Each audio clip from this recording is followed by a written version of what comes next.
Hello again.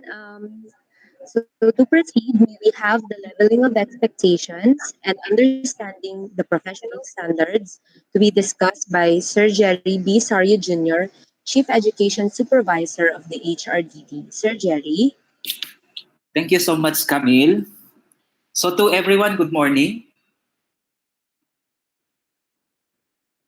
I'm glad to see you virtually on our orientation regarding the Philippine Professional Standards for Supervisors. Firstly, I'd like to personally ask for an apology for starting late on our orientation. We waited for our dear RD who is attending a matter of urgent concern because we cannot afford not to have RD for his inspiration message to our dear participants, our dear supervisors. So thank you, Sir Ben, for the message.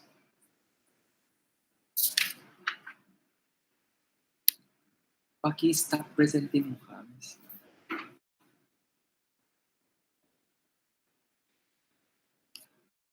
Okay, so i-fix ko lang yung presentation ko. Sorry.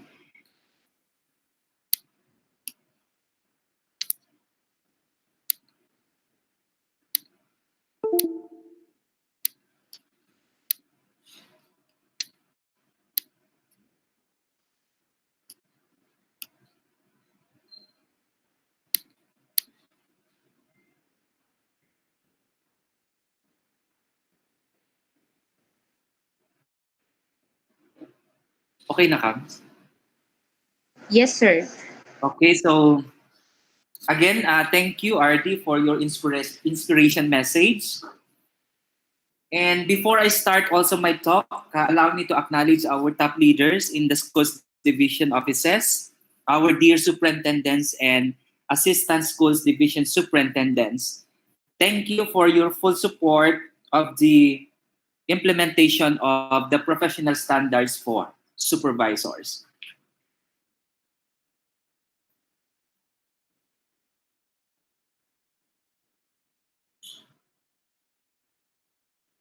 Parang wala pa siya, Kams.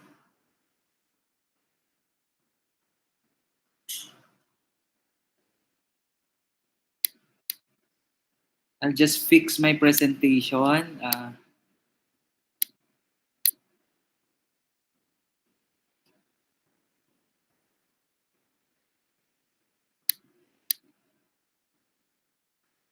Okay.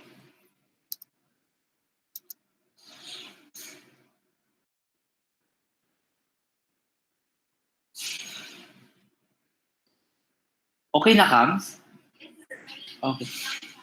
Sige. So I'll start with the leveling of expectations for this orientation. So the Department of Education has issued DepEd Order number 25, series of 2020, or otherwise known as the Philippine Professional Standards, or the national adoption and implementation of the Philippine Professional Standards for supervisors. This is indeed evidence of our quest for competency base in the Department of Education, triggered by a lot of internal and external context brought about by the changing in the demands of environment that we have in the Department of Education. So DepEd started with the implementation of the Philippine Professional Standards for Teachers. Then we have the Philippine Professional Standards for school heads. And the one we are having now is the Philippine Professional Standards for Supervisors. And coming next in the near future is the development of the professional standards for our non-teaching personnel. So through Regional Memorandum number 013 series of 2021, the HRDD NAYAP is conducting a series of online orientation to our school heads and supervisors, both for the Philippine Professional Standards for School Heads and the Philippine professional standards for our supervisors.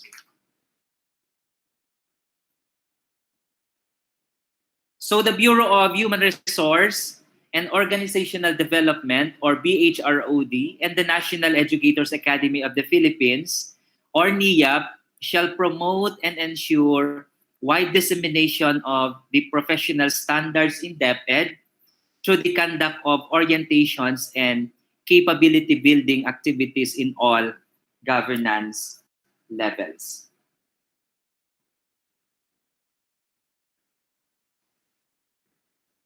So this orientation aims to reinforce knowledge and understanding of the field personnel on the Philippine professional standards for school heads and the Philippine professional standards for supervisors, and engage field personnel in discussion on the implementation of the professional standards.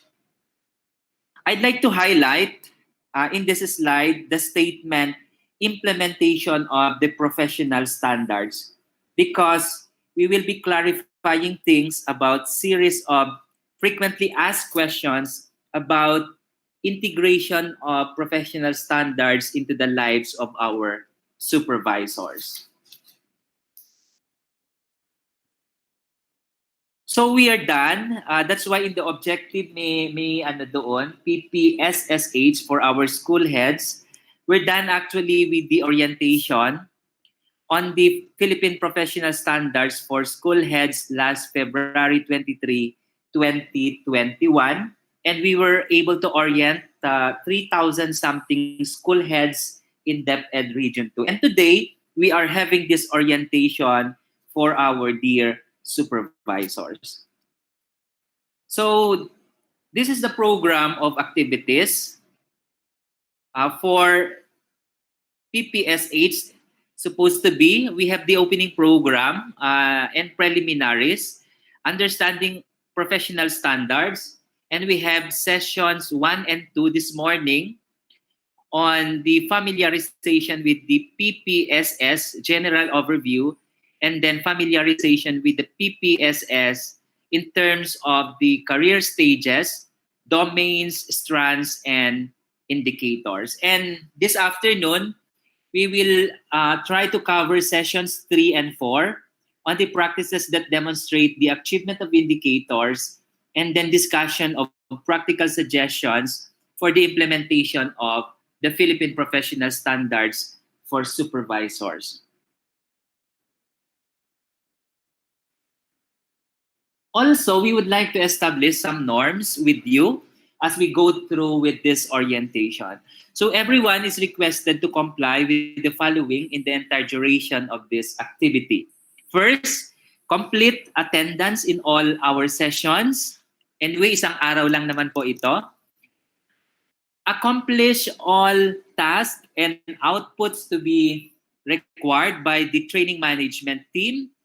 Participate in our discussions during both the plenary and breakout sessions. So this afternoon, magkakaroon po tayo ng breakout sessions. And of course, part of this attendance is, of course, the issuance of the certificate of participation, which will be emailed to you in around 3 to 7 days after accomplishing the online evaluation tool. So, in my succeeding slides are frequently asked questions, and these are initial list of FAQs BHROD was able to capture during the national rollout for select supervisors and school heads. And I guess these are similar things or questions in your head right now on the standards. So first, what are the different KRAs and how do we assess supervisors? And what are the specific duties and responsibilities of our supervisors in the new Philippine Professional Standards for Supervisors? And what are the means of verifications to be used or to be provided? And the next one, how do we identify the career stage of a supervisor, and how can one move from one career stage to the next. So this sounds exciting because given our position, no, magkakaroon na tayo ng career stage or stages. And the next one, what are the processes involved in the appraisal of supervisors in terms of their IPCRF?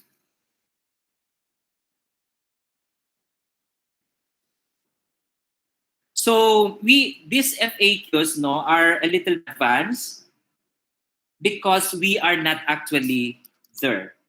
As stated in Section 9 of DepEd Order number 25, series of 2020, on the transitory provision, it says, notwithstanding the issuance of this DepEd Order, existing policies shall govern the department's human resource systems, mechanisms, rules, and regulations until implementing guidelines anchored on the Philippine professional standards for supervisors are or will be issued.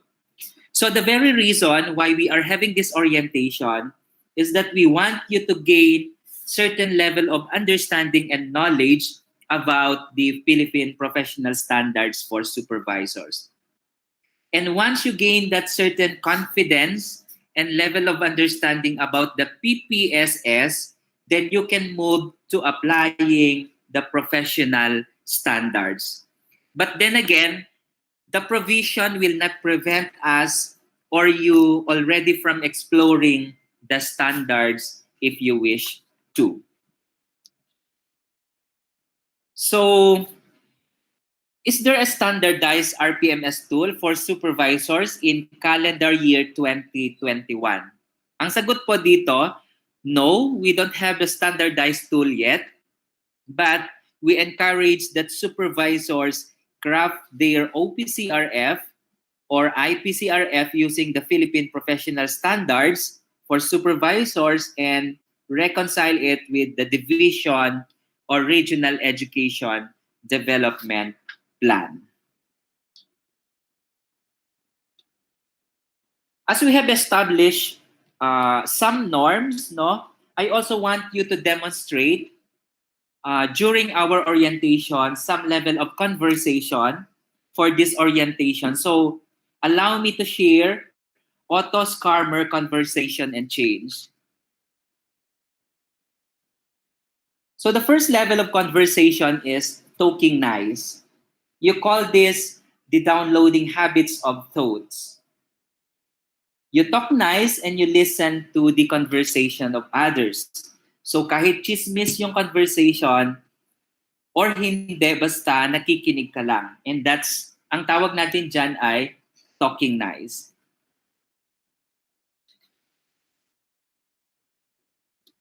And the next level of conversation is talking tough. What does this mean? You listen to the other person because you are preparing your next question. You listen to the other person because you are preparing to rebut the other person and tell him or her that he or she is wrong. You listen because you want to appear tough. You want to appear as the most intelligent person. You listen and engage in conversation because you are already preparing to tell the other person that he or she is wrong.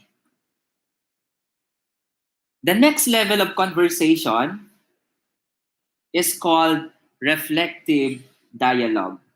And in here, you inquire because you want to understand where the other person is coming from. Reflective dialogue because you are trying to do the boy abunda talk. Reflective dialogue because you are trying to mirror back to the other person what he or she is saying. You are mirroring back to the other person by way of asking clarificatory questions. That is a good level of conversation, but still, that is not what we want us to be for this orientation.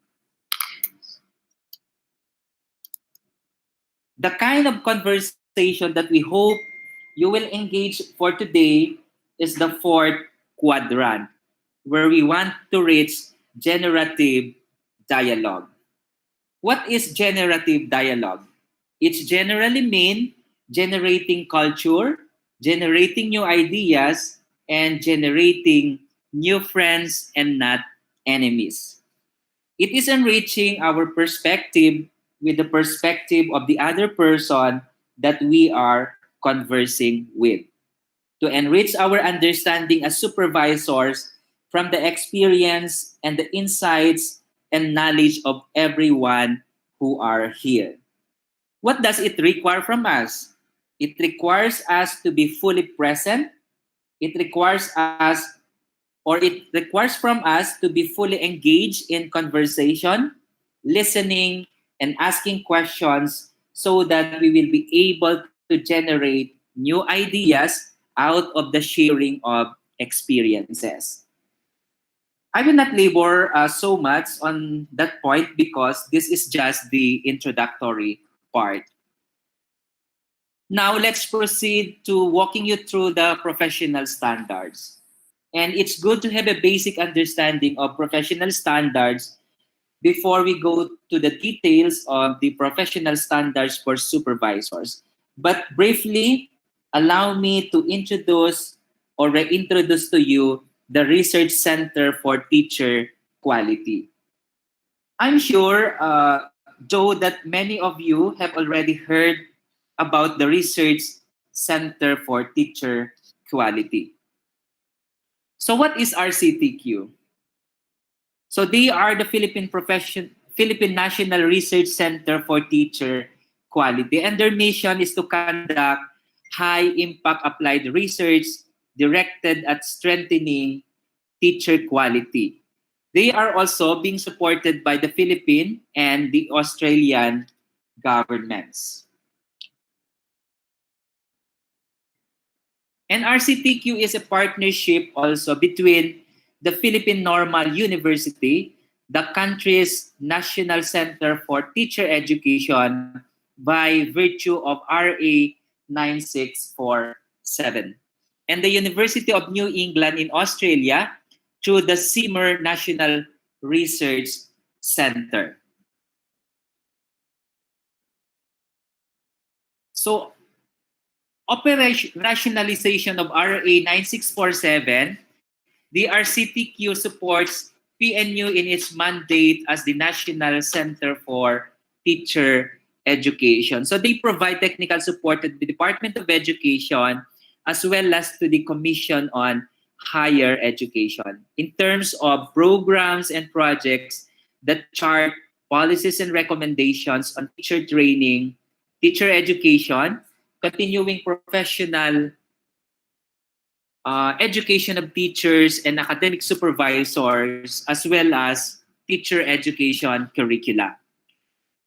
They also take charge of conducting researches, case studies, and other appropriate methodologies to enhance the curriculum and training design for teacher training.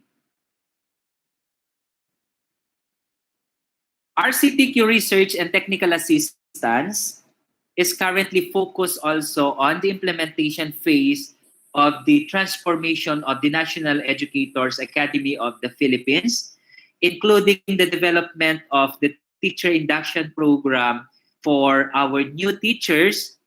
And this work is currently lodged at the Office of the Secretary, and we have NAYAP that is leading this effort. And RCTQ is also helping the BHROD in the alignment of HR systems for teachers and school leaders, including supervisors, of course.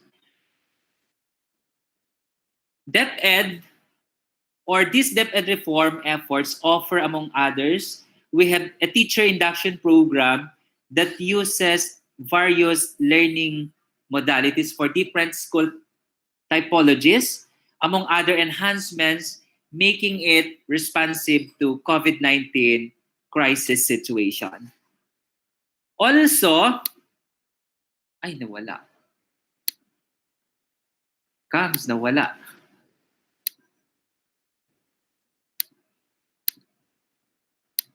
Wait lang. Balik ako sa slide.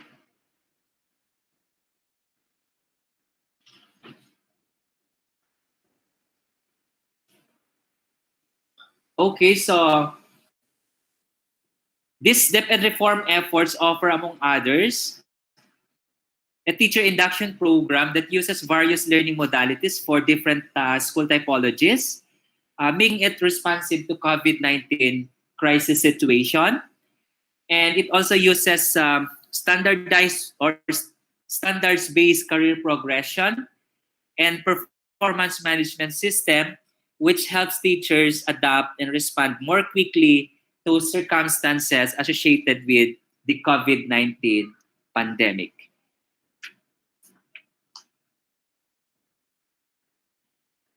So they also have resources or resource materials for teachers, and you can access them through their website at rctq.ph.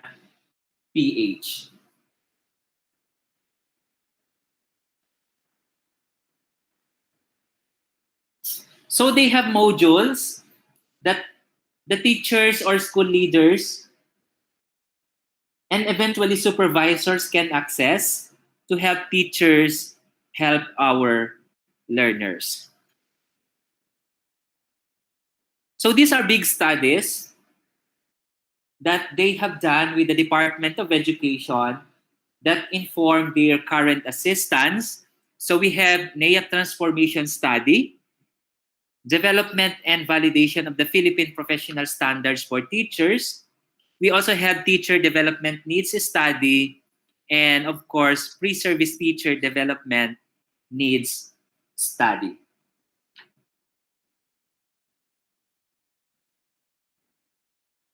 You must be very familiar with this code, and because we need to keep supporting our teachers, we want the education system to improve, hence we cannot ignore our teachers. But what is missing in this code is that we need to support our teachers. We will need to support people that work with them, particularly our supervisors. So this is my main topic, understanding professional standards.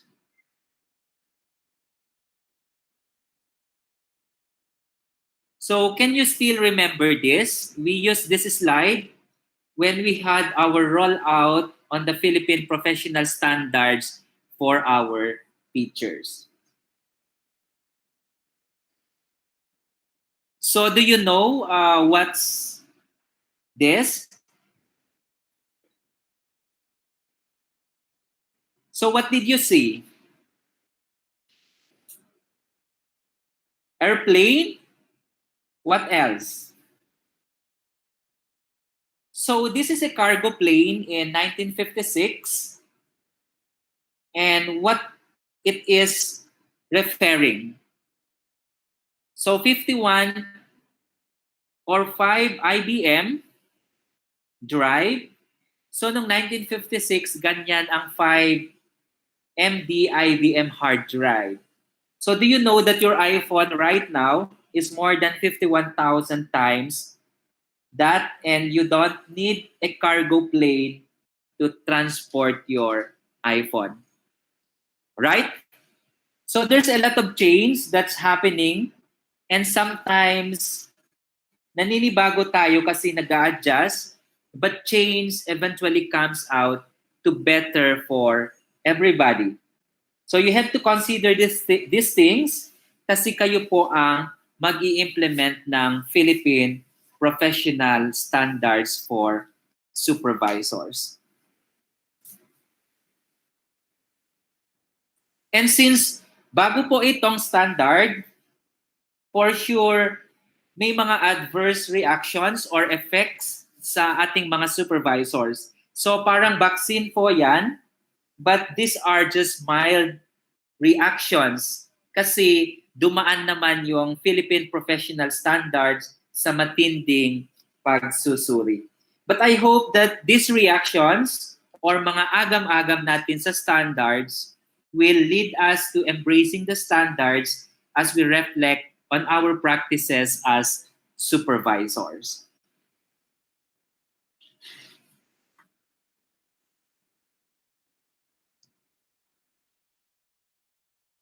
So this is going to be the outline of my talk. Briefly, I'll give you an introduction. I'll start with what you know on the Philippine Professional Standards for Teachers, PPST in the 2019 World Bank Report, and I'll give you a new introduction to the recently released Professional Standards for Supervisors. And part two is the main talk on understanding the professional standards. What are professional standards? Why professional standards? Uses of professional standards and professional standards with career stage descriptions. Let's start with what you know. So we have DepEd Order number 42, series of 2017, which is called the National Adoption and Implementation of the Philippine Professional Standards for Teachers. If you know and understand the Philippine Professional Standards for Teachers, it's easy for you to understand the Philippine Professional Standards for Supervisors. Just a review on the Philippine Professional Standards for Supervisors. So this is from page 2 of the Philippine Professional Standards for Teachers book. In terms of the structure, it has domains, and domains have strands under them and with specified through indicators across career stages. So every domain has a strand. In terms of career stages, it has 4 career stages, and they are named as beginning teachers for career stage 1, proficient teachers for career stage 2, highly proficient teachers for career stage 3, and we have distinguished teachers for career stage 4. So career stages are descriptions of developmental practice. And at the left side, you can see or you will find strands, and these are focus areas, and across strands, you will find indicators that are concrete, observable, measurable teacher practices. So as you can see, from beginning teacher to proficient teacher, there is a difference in terms of the expected level of proficiency. So everything here across career stages talk about a particular strand. So for example, sa case ng teacher, we will take positive use of ICT, for example. Everything here from beginning teacher to distinguished is about positive use of ICT. But then again, the level of proficiency varies. So when you move to the next proficient career stage, there is a higher expectation.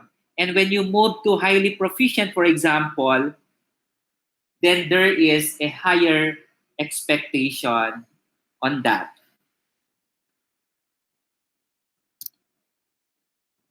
Next, these are the domains of the professional standards. We have the Philippine Professional Standards for Teachers, no, and it has 7 domains. And as supervisors, you must be very familiar with these domains or 7 domains. BHROD also has started to integrate the standards in the DepEd HR systems in terms of recruitment, selection and placement, performance management, learning and development, and BHROD is currently working on promotions and career progression. But then again, we are not yet talking here about tools. We are not yet talking here concrete things about performance management or about recruitment, selection, and placement, or how to go about learning and development, or promotion and career progression. We are just talking of the basis of all those things, the foundation of all those policies that DepEd will develop later on. The foundation that I am referring to is the professional standards. We also have here a cake, and this cake shows very clearly the many aspects of HR systems where we can integrate professional standards, which Philippine professional standards for supervisors will be integrated into later on. I'd like to emphasize this statement from Darling Hammond. Sabi po niya, piecemeal teacher development policies not connected by a common vision are roadblocks to teaching and learning. So this is the same for supervisors. The Department of Education cannot afford to have policies that are given by piecemeal. They have to be interconnected. They have to be interrelated. And in the second part, it says here what's needed is a cohesive and comprehensive approach aimed at aligning policies and incentives for recruitment, certification, preparation, induction, and professional development under the same set of standards. How confusing or how chaotic it would be if the framework that we are using in the Department of Education, say for recruitment, is different from the framework we are using for induction, is different from the framework we are using for performance management or for professional development. So all of these policies for supervisors should be cohesive, should be comprehensive, and they all follow the same set of professional standards. So supervisors only refer to the Philippine professional standards for supervisors, and they understand all the systems that govern them or govern the professional standards.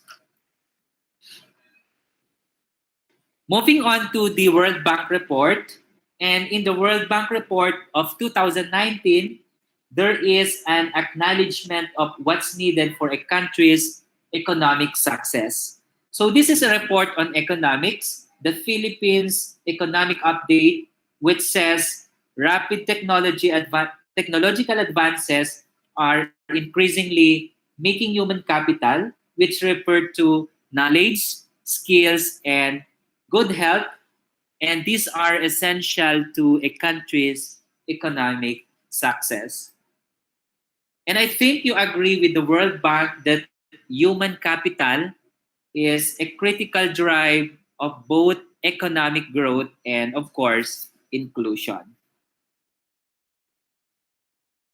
And in this World Bank report, we are very pleased, or the Department of Education is very pleased that the report has recognized a large number of initiatives in the Philippines focusing on boosting the human capital. One of the three initiatives that recognized by the World Bank report is, of course, the development of the Philippine professional standards for teachers. Because if we help develop the 850,000 something teachers in the Philippines, that will definitely boost so much human capital in the Department of Education. And now we are adding the school heads and supervisors with their new sets of professional standards. So we need to keep developing our human capital. So that's why after the development of the Philippine professional standards for teachers, the Department of Education has decided to extend its support to school heads through the Philippine professional standards for supervisors, and of course to our supervisors through the Philippine professional standards for supervisors, and eventually for our non-teaching on the development of the Philippine professional standards for our non-teaching via the implementation of DepEd Order number 24 and DepEd Order number 25, both series of 2020. So that means that the Department of Education can strengthen its human capital. So we have the framework for teacher quality, which is the PPST. We have a framework for ensuring people and school effectiveness, which is through the PPSSH, and a framework for supporting organizational effectiveness and implementation and management of curriculum through the Philippine Professional Standards for Supervisors, and eventually, of course, management and operation through the eventual development of the Philippine Professional Standards for our non-teaching personnel. Now, let's go to the Philippine or to the professional standards.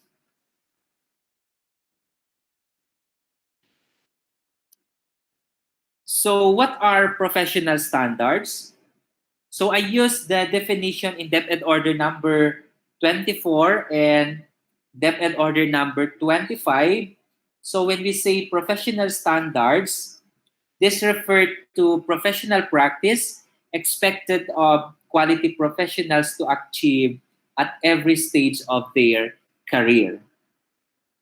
So when we refer to professional practice, that's what we do as supervisors or as teachers or as school heads.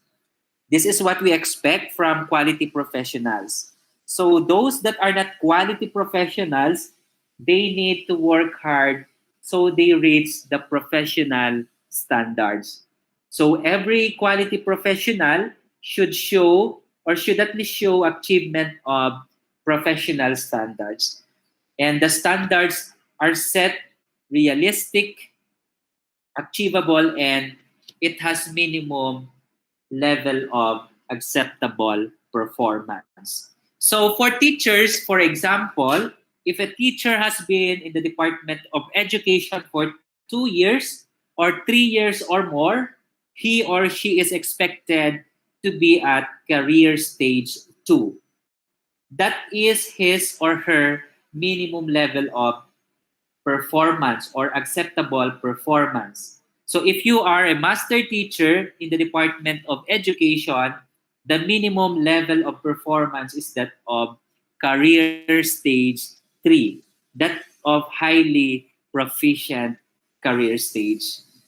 But since the framework or the standards are new, it's not the fault of master teachers, for example, if some of them or a few of them have not yet reached career stage 3. But they should be reflecting on their career stage or on their practice so that they can achieve career stage 3, because that is the minimum level of acceptable performance for our master teachers. Internationally, quality is also articulated in the professional standards.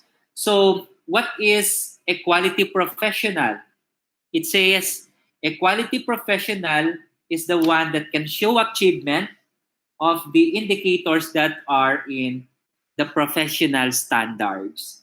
So, professional standards are public statement of professional accountability. And this tells the public what we do in the profession, what we are expected to do, what we are expected to accomplish in the profession.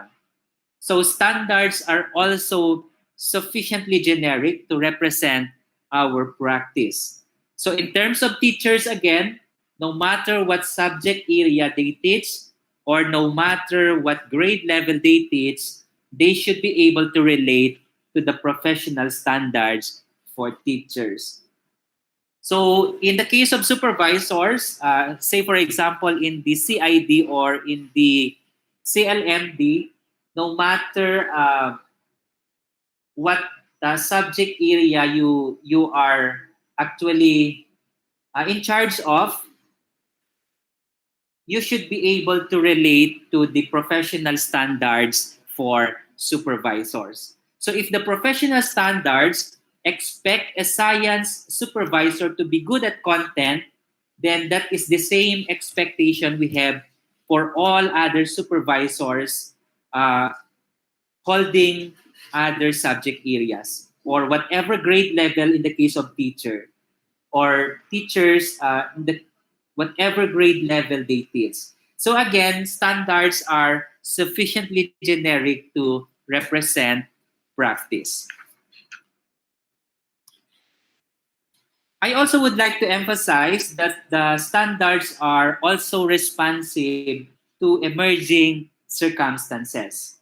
So RCTQ, when they receive some questions from people, especially in the field that ask, are we going to revise the standards because of COVID-19?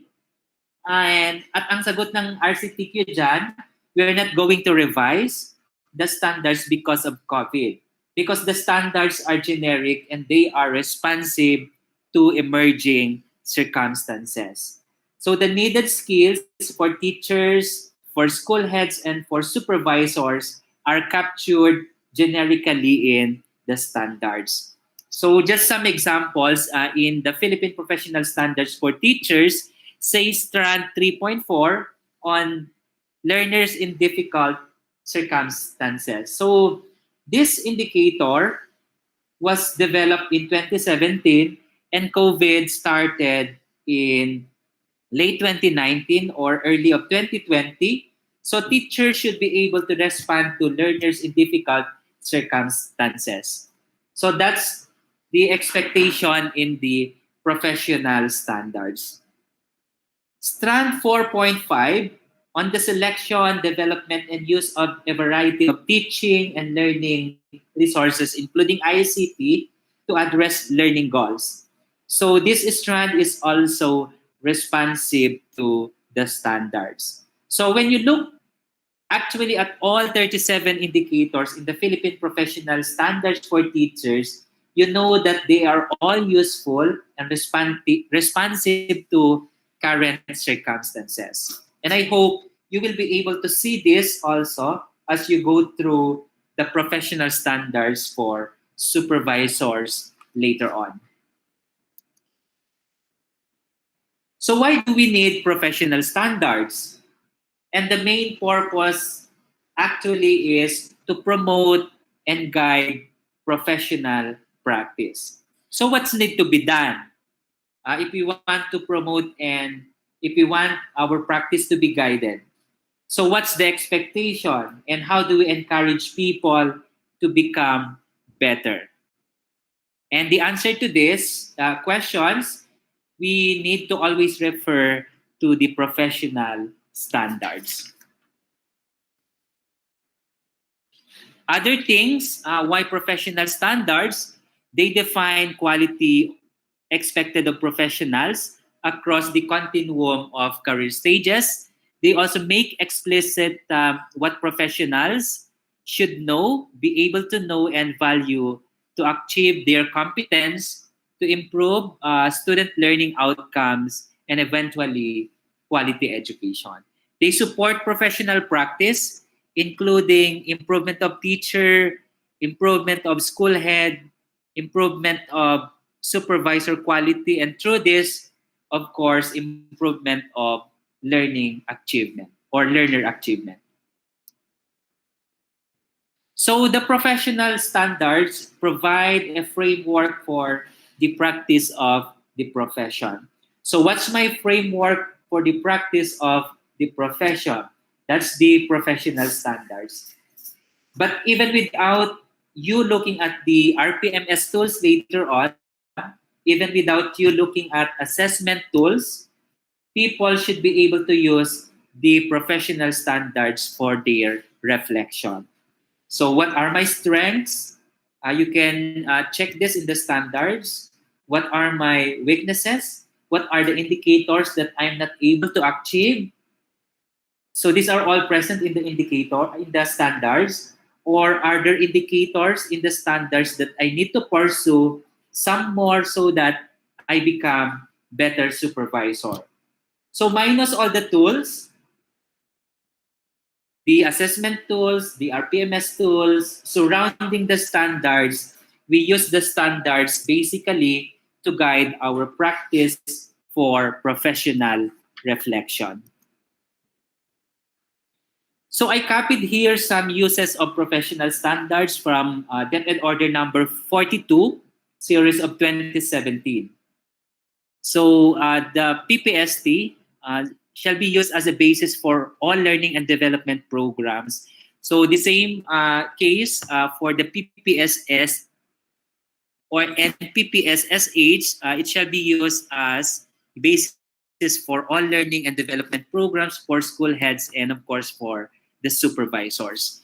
Can also be used for the selection and promotion, and of course career progression of teachers, school heads and supervisors, and eventually the PPSS can be used in the performance appraisals of our supervisors. Now,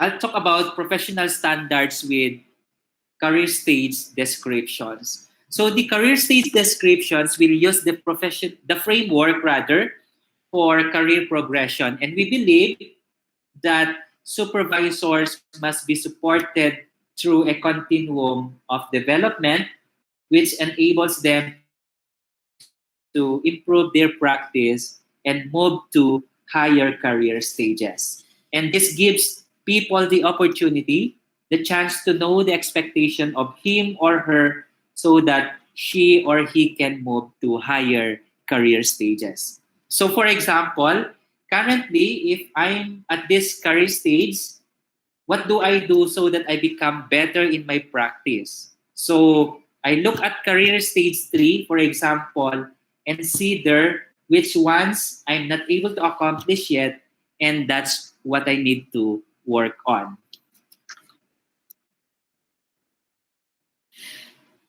So why are career stages important also?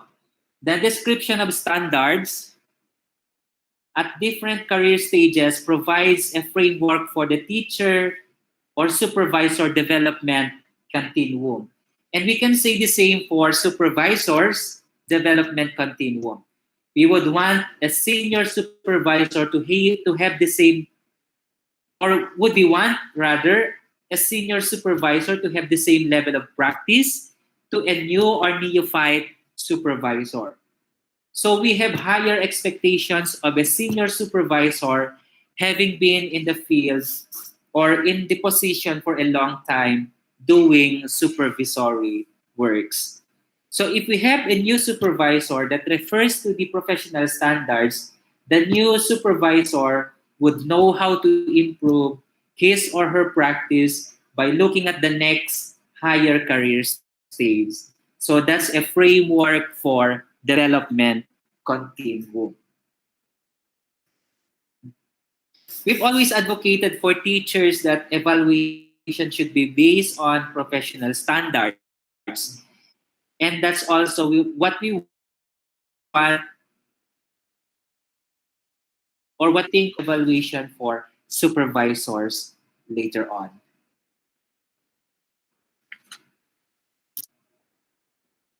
So career stages are also like this. It talks about professional growth. You begin your profession from the first arrow. You move to the next arrow because of your experience, because of your trainings, and many other factors. You help yourself. The department supports you to move to the next career stage, to higher career stages. So it's not acceptable actually to stay at the beginning stage or for supervisors at career stage 1. After some years and gaining some experience in your profession as supervisor, you should be able to improve. You should be able to move to the next career stage. And one criticism of this presentation, no, for people who don't understand career stages very well, is that they fill box, and like you are career stage 1, and then this person is at career stage 2. But you have to remember from this presentation that career stages are developmental in nature and exists on equality continuum. So when you are, for example, a new supervisor and you are at career stage 2, let's say you are promoted to supervisor position and you start to improve your practice. And say you have 34 indicators to meet in the Philippine professional standards for supervisors.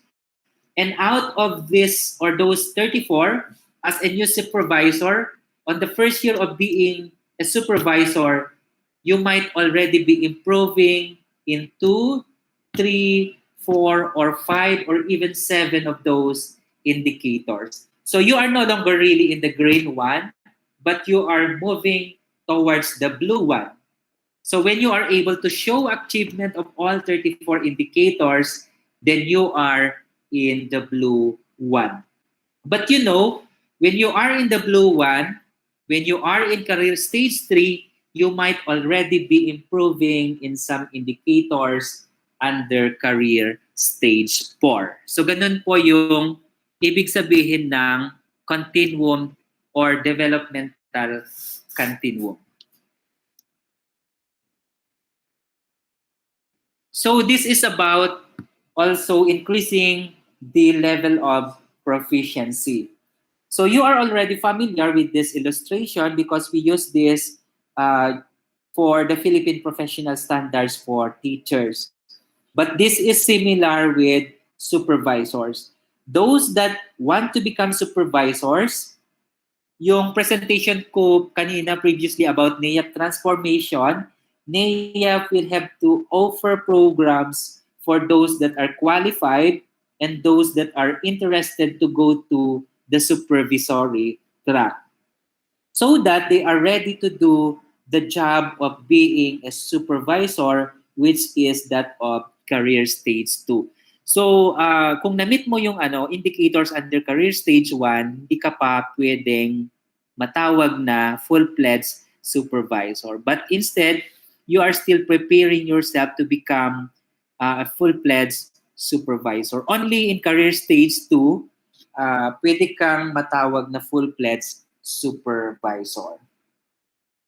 So career stage 1 is preparing to become supervisor.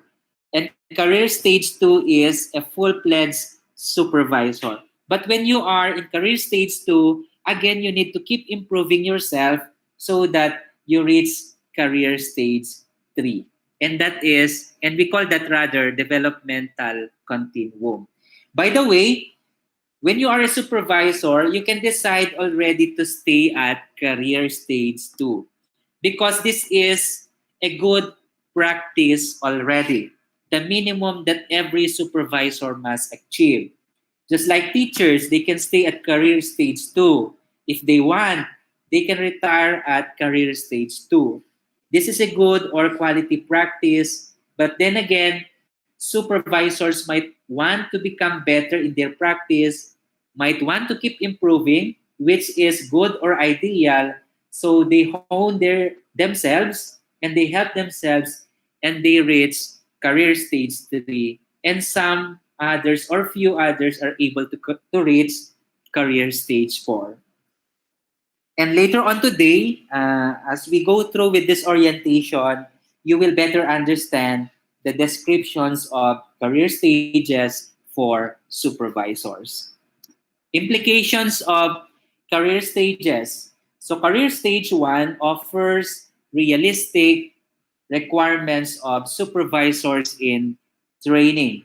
The ones that would like to become supervisors, NAIAP, as I said, supports framework to design supervisors or supervisor programs. Career stage 2, just like what I said earlier also, is already for those of good quality and is what supervisor need to achieve to enjoy success and a sense of genuine professionalism. you are of good quality when you reach career stage 2 in the Philippine Professional Standards for Supervisors. Other implications, so we need others become better. So we need people that can mentor others, but they cannot mentor others also if they are not capable of quality teaching, or in your case, high quality leadership. So only of those that of high quality can mentor others. Kaya meron tayong supervisors under career stage 2, meron tayong supervisors who belong to career stage 3, who can mentor or provide technical assistance, and then we also have few supervisors who belong to career stage 4. Career stage 4 is for exemplary supervisors, and these are supervisors that are recognized in the field as leaders in terms of supervisory works, and they are ripened to be promoted to third level positions. This is going to be my last slide for this presentation. And for the meat of this talk, I'd like you to remember that the professional standards develop and support high quality teachers, high quality school leaders, and high quality supervisors. So the professional standards foster high quality teaching, leadership, and supervisory work. So supervisors should aim at achieving the professional standards so they can show that they are of quality, and of course we want people in the Department of Education be of high quality. So now we have a complete set of the standards, the ones that support teachers through the PPST. We have the Philippine Professional Standards for school heads, and the Philippine Professional Standards for our supervisors. And these materials or resources are available through the RCTQ website, or uh, via www.rctq.ph, and you can contact them for more information. And if you need also to ask questions, you may email them at rctq@pnu.edu.ph or through their website. Comes? Can we have 5 minute break? Yes, sir. So thank you, Sir Jerry, for that leveling of expectation and the run through of the professional standards. So may we first declare a 5 minute health break before we start with the first session. So thank you and see you in 5 minutes.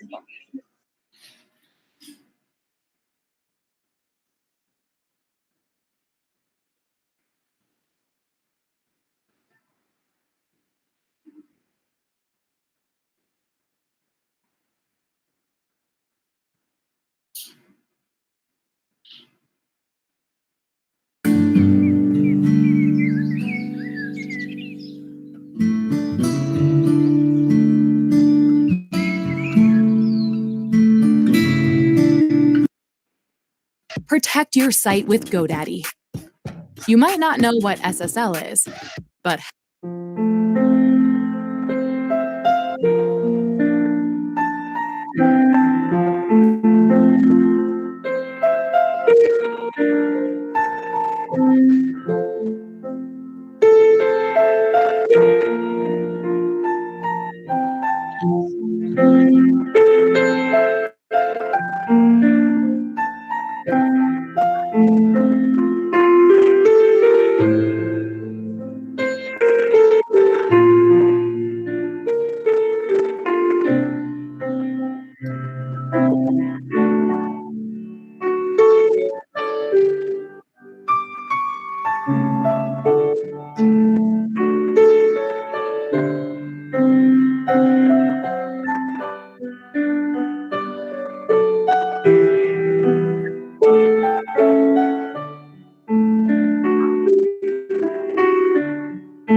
Hello.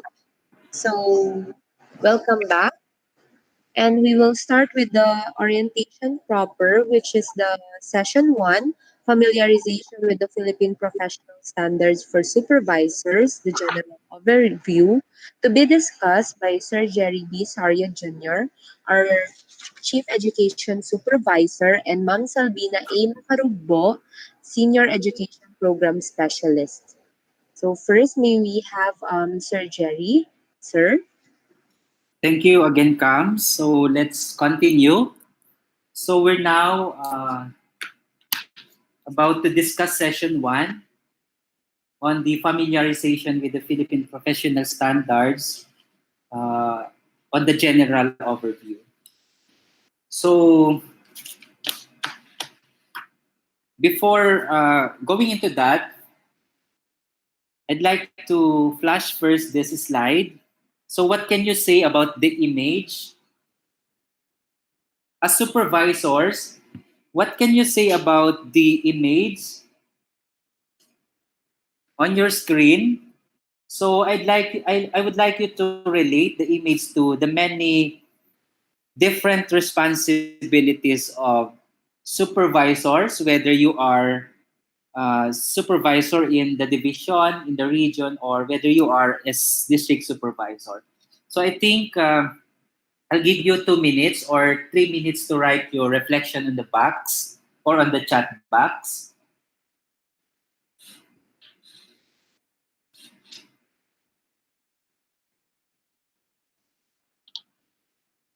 So what can you say about the image? So try to relate the image to the many different responsibilities of supervisors.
So I can see now responses from our dear participants.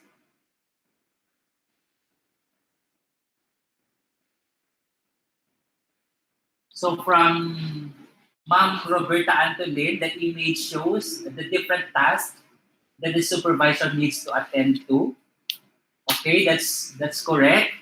From Sebastian Ignacio, doing multitasking, we are performing our job not only based on our KRA, but doing other tasks assigned to us. Okay?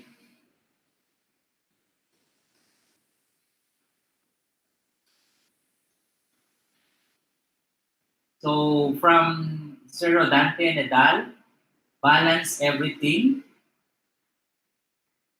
And we have also from Roman, from our quad, no? Need pa rin Madam B. Ano po yun? Needs pala, okay. Multitasking also from Ma'am Bing. Okay, from Ma'am Raquel Marantan, I can see multifaceted supervisors. Okay, that's also seen from the slide or from the picture. From Ma'am Jessie De Leon, it depicts the many responsibilities of a supervisor. We have also from Sir Philip, supervisor's role are multifarious, but it's expected that supervisors are able to balance those or these roles, however challenging they may get. Okay? And from Ma'am Ligaya, good morning everyone. Manchi, okay, from Isabela. From Sir Edgardo, multitasking supervisors as we go with our journey. Okay, so more on multitasking, ano po. And then from Robert Pamitan, the supervisor is multitasking also since he can do many things at the same time and respond to the needs according to what is to be compliant. Okay. And supervisors have multitask from Delia po yun. Okay. The PSDS is working on multitask also. That's from Mama Ridik Bakod, trying to balance herself in a month cycle. Okay, that's also correct. Multitasking. And from Ma'am Erna, the image manifests the different roles and responsibilities that supervisors need to perform. So it's more on the task assigned to our supervisors. From Sir Edward Santiago implies also the picture implies multiple skills to be able to attend to multitask. So it's more on multitasking. So all your answers are actually correct, and they try to depict the many roles of our supervisors in the field, whether you are in charge of curriculum implementation or whether you are in charge of governance. So when you plan to become supervisors, were you clear about the expectations of the job? When you finally became supervisors, did you have a clearer understanding of what is expected of you as supervisor? And what was the basis you used to guide your professional practices or practice as supervisors? So these are actually the questions that are running in our head as supervisors. No, so when you plan to become supervisors, were you clear about the expectations of the job? No, and when you become supervisors, did you have a clearer understanding of what is expected of you as supervisor? So ito yung mga tanong or katanungan na that are running in our head right now, no, and eventually for our incoming supervisors. Okay, so I'll be sharing the introductory parts of as the meat of this session shall be discussed to us by our new SEPs at the National Educators Academy of the Philippines. So we have Depth Order number 42, series of 2017, the need to complement the standards for teachers. We have the national adoption and implementation of the Philippine professional standards for teachers. And according to OECD 2008 report, it says school leadership plays a key role in improving school outcomes by influencing the motivations and capacities of teachers, as well as the school climate and, of course, the environment. And we have here Depth Order number 25, also series of 2020, realizing or putting into concrete the PPSS, and this is otherwise known as the National Adoption and Implementation of the Philippine Professional Standards for Supervisors. And developing and validating the standards, we have here the development design.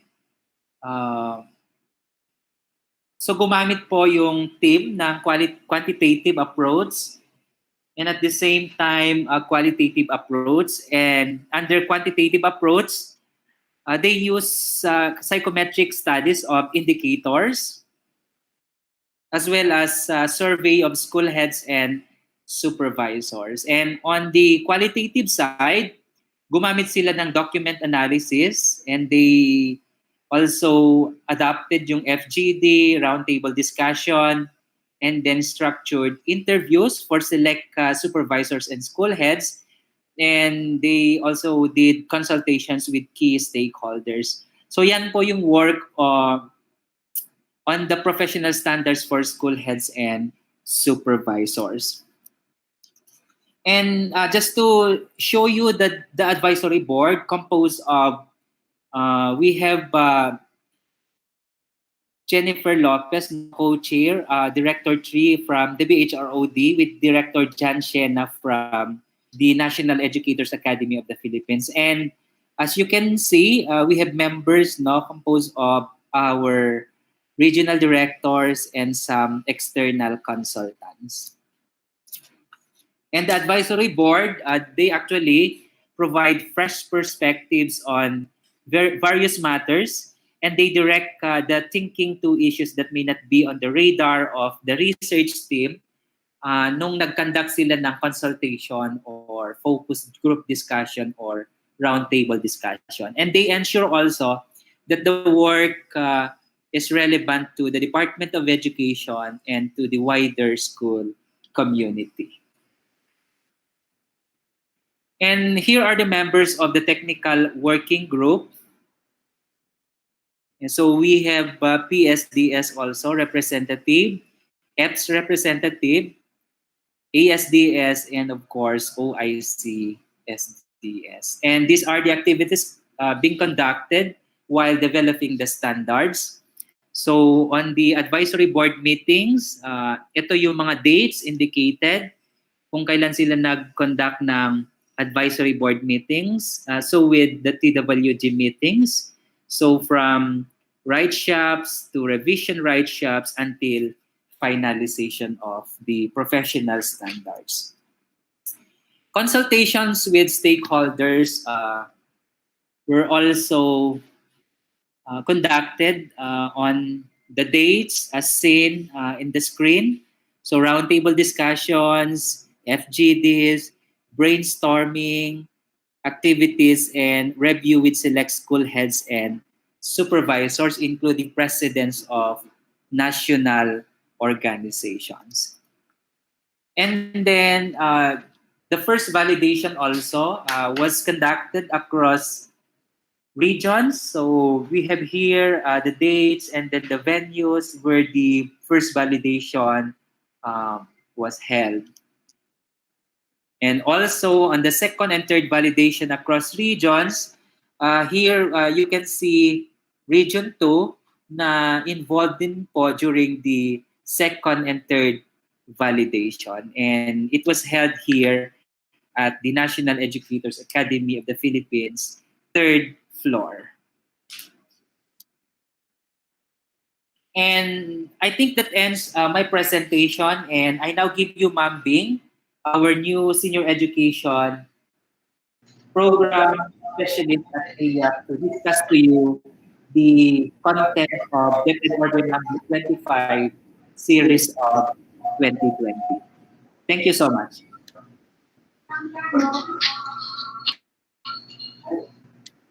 Kang?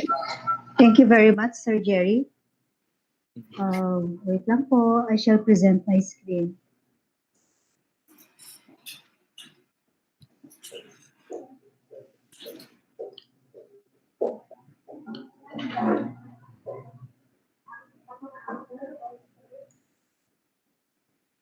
So again, good morning to all our Honorable Chief Education Supervisors, our Education Program Supervisors, and our Public Schools District Supervisors who are with us today.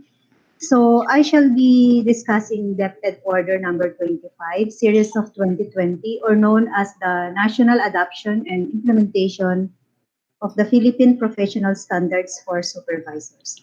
I shall be picking up where our Chief Sir Jerry has mentioned earlier. So pinasadahan nyo na po ito sa kanyang presentation kanina, but I shall be focusing on some of the significant features or salient points of this DepEd order, the foundation to where our PPSS has been anchored to. So the following are the salient features of this DepEd order. So the national adoption and implementation of the Philippine Professional Standards for Supervisors supports the implementation of RA 10580, otherwise known as the Enhanced Basic Education Act of 2013. So that's why we have this K-12 basic education that this Education Act also supports or is anchored or in coordination with DepEd Order number 25 or the implementation of this PPSS. Also, the implementation of the Philippine Professional Standards for Teachers which was established through DepEd Order number 42 series of 2017, or what we commonly know as the PPST. It also upholds or supports the transformation of the National Educators Academy of the Philippines pursuant to DepEd Order 11 series of 2019.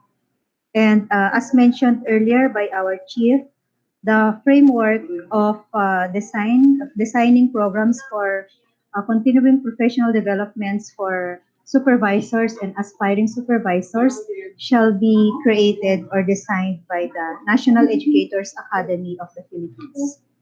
And of course, it also supports the implementation of the Philippine Professional Standards for School Heads, which is anchored on DepEd Order 24 series of 2020, which was conducted last February 23.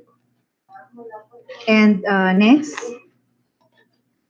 as to the scope of this DepEd order, the supervisory positions covering with this PPSS are the Chief Education Supervisors, our chiefs from the two divisions, CLMDs and CLM, I'm sorry, CID and SGOD in our SDOs, and the different functional division chiefs in this respect and this regional office proper. And of course, we have the education supervisors, education program supervisors, and public school district supervisors in the schools division offices. And of course, the education program supervisors in the regional offices. So why this PPSS? The DepEd recognizes the crucial and empowering roles of supervisors in improving the quality of basic education in the Philippines.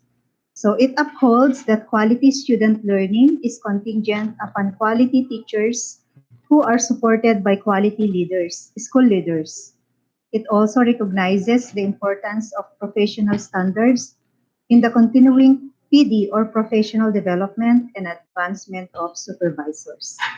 So I just want to add that it is worthy to note that this Philippine Professional Standards for Supervisors supports the implementation of DepEd 11, DepEd Order number 11, series of 2019, or the transformation of the National Educators Academy of the Philippines, as mentioned earlier, which shall cater to the professional development needs of supervisors for your continual improvement and, of course, career advancement. So what is the PPSS? The PPSS, or the Philippine Professional Standards for Supervisors, is a set of standards for supervisors that articulates the professional practice expected of a quality supervisor in the regions and divisions.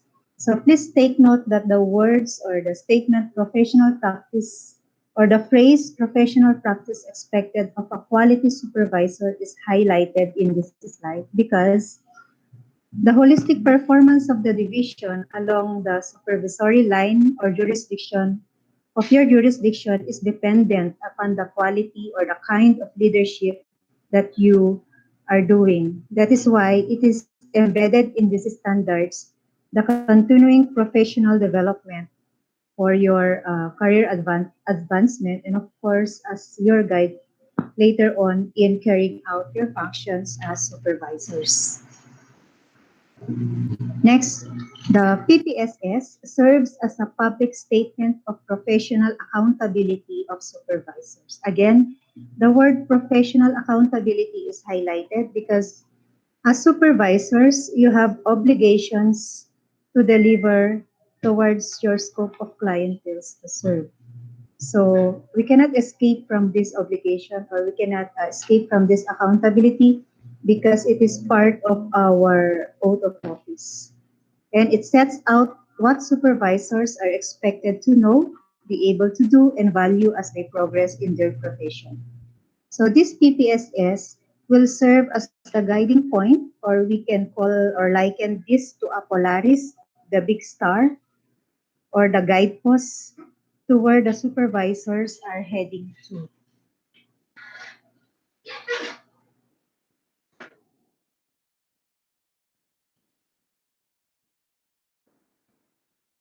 Okay, next. The PPSS also provides for a common language for high impact leadership expected of supervisors. When we say common language, as mentioned by Sir Jerry a while back, it is generic and it is a standard, which means it is a universal rule, a universal guide, which will be commonly followed by all supervisors to guide individual professional reflections as well as professional discussions among educational leaders and other stakeholders. And of course, to inform the provision of professional learning and development for supervisors. The Philippine Professional Standards for Supervisors shall be one of the foundations of relevant human resource systems, policies, guidelines, and mechanisms, including the recruitment, selection, and placement, performance appraisal, rewards and recognition, and of course, talent management of supervisors. It was mentioned earlier in the previous presenter po by Sir Jerry that there were stages to be followed by all supervisors. We have stage 1 to stage 4. And this means that those aspiring supervisors shall meet or abide with the standards set forth by the PPSS. So may pagdadaan ng career stages. And we also have this career advancement and continuum development. And the PPSS also shall serve as the basis for all professional development programs.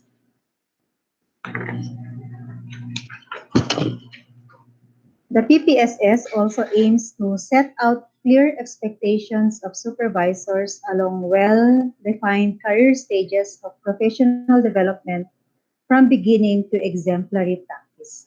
So like what we have mentioned earlier, different stages for career advancement. No? And it will also aim to engage supervisors to actively embrace a continuing effort to attain high levels of proficiency. So, like what I've mentioned earlier, as likened to a technology which is rapidly changing or upgrading, as supervisors, you also need to abreast yourselves with the dynamics of change, the continuous change where we are into this system. And of course, we need to embrace the change towards a quality development and continuous improvement. And this provides support for professional learning and development, help identify development needs, and facilitate uniform assessment of performance. That's why in your OPCRF in your OPCRF you have uniform objectives, uniform standards, or uniform CRA, okay, as guideposts of our performance. So through the PPSS, what shall DepEd commits in return? So DepEd commits to support supervisors in the performance of their mandates and roles in the regions, divisions, and or schools, including the improvement of teacher and school head quality and eventually the achievement of learner achievement. As mentioned earlier again, the outcome of quality supervisory leadership is seen in the quality of schools or division or areas that you are supervising at the moment, or areas of jurisdiction of your supervisory task. And it also promotes the continuing professional development and advancement of supervisors based on the principles of career-long learning, and help supervisors reflect on and assess their own practice as they aspire for and pursue professional development. So again, the PPSS will serve as common guide for continual development and career advancement. So because of course it is a mere fact that we do not want to stay from where we are at present until we retire, we naturally we long for a career advancement also. And this next slide shows the PPSS framework. So this framework here shows a broad sphere of supervisory practices in four domains. And what are these four domains? We have the supporting curriculum, management and implementation. We also have a strengthening shared accountability, fostering a culture of continuous improvement, and developing self and others. So these are the four major domains of the PPSS, which shall be discussed in detail by the next set of presenters. And going back to this framework, the PPSS is anchored on the principles of learner-centeredness. That's why at the core of our framework, we have this holistically developed Filipino learners, lifelong learning and inclusivity. So this frameworks depicts the link between regional and division supervisors and the link between division supervisors and school heads, meaning there is the interconnectedness of the functions of the regional and division supervisors and the division supervisors to school heads to teachers, so that the holistically developed Filipino learners will be produced in our respective schools, in the respective schools that we are supervising to. So it also shows learners at the center of the framework to emphasize the coordinated and interconnected roles of supervisors, school heads, and teachers for the improvement of learner achievement. So paulit-ulit po that our core here in this framework is the development of holistically developed Filipino learners. Because the quality of the leadership that we are serving in our respective schools, divisions, or regions can be seen through the quality of learners that we produce. Tama po ba? Okay, so that's it with this framework. So the next slide will be leading you for a reflection with this image. So I shall be giving you 2 minutes to reflect on this image. And the question as your guide for reflection is that how would you relate the PPSS with this image shown? If the PPSS were round wheels, would you be too busy to accept it? So in 2 minutes po, please feel free to share your reflection or your thoughts in our chat box. Thank you po.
Again, may I remind you to share your thoughts in our chat box po.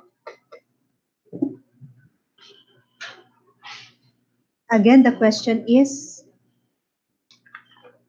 how would you relate the PPSS with the image shown? If the PPSS were round wheels, would you be too busy to accept it? Why or why not?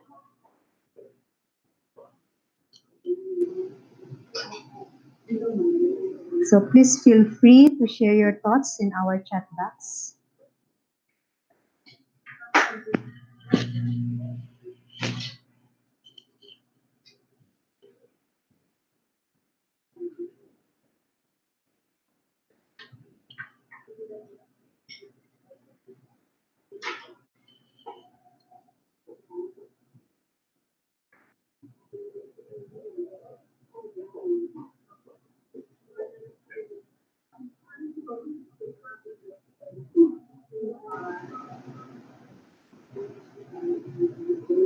Okay, we have a response here from Sir Roberto Tungkol Jr.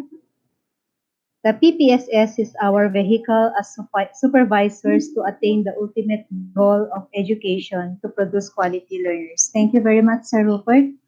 And from Ma'am Delia Aquino, we find ways to make works easier, so accept changes. Thank you po, Ma'am Delia. And from Ma'am Alma Viloria, to readily accept challenges for the call of education. Thank you, Ma'am Alma. Other responses, please, from Ma'am Myra Flor Mariano. We also get out of that box and find innovations to make it move. Thank you, Ma'am Myra. And from Ma'am Melly Ruby, PPSS provides clear direction to the duties and functions of supervisors. Hence, there is a need to embrace change and accept responsibilities openly and wholeheartedly. Wow, a very nice ano po. Embrace change and accept responsibilities openly and wholeheartedly. Thank you po, Ma'am Melly Ruby. And from Ma'am Melanie Asuncion, PPSS is a sort of change. As supervisors, we must be a change agent, always ready to adapt to change.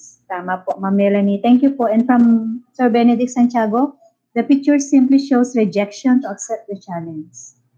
And from Ma'am Jesselyn De Leon, I commend the DepEd top management for the efforts in the provision of this PPSS because with it, it will be more guided.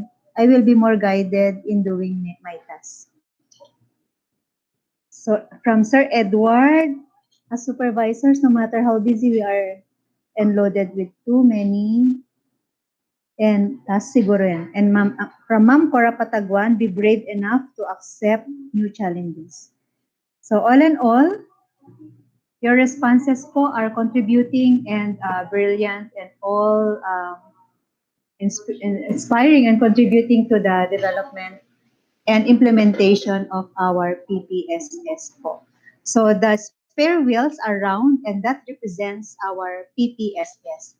And that PPSS will be our guide to make our tasks or our works lighter. Gaya po ng mga responses nyo sa ating chat box, which are all brilliant and contributory factors po in this presentation.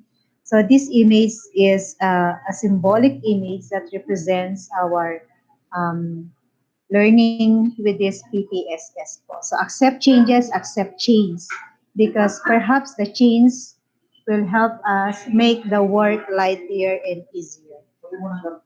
So with this, I shall be ending my slide with this. I shall be ending this slide with this quotation po, which says that a good objective of leadership is to help those who are doing poorly to do well and to help those who are doing well to do even better. From Sir Jim Rohn. So with that, maraming salamat po. Thank you for your active listening and active participation in our virtual conversation. Maraming salamat po. God bless and good morning.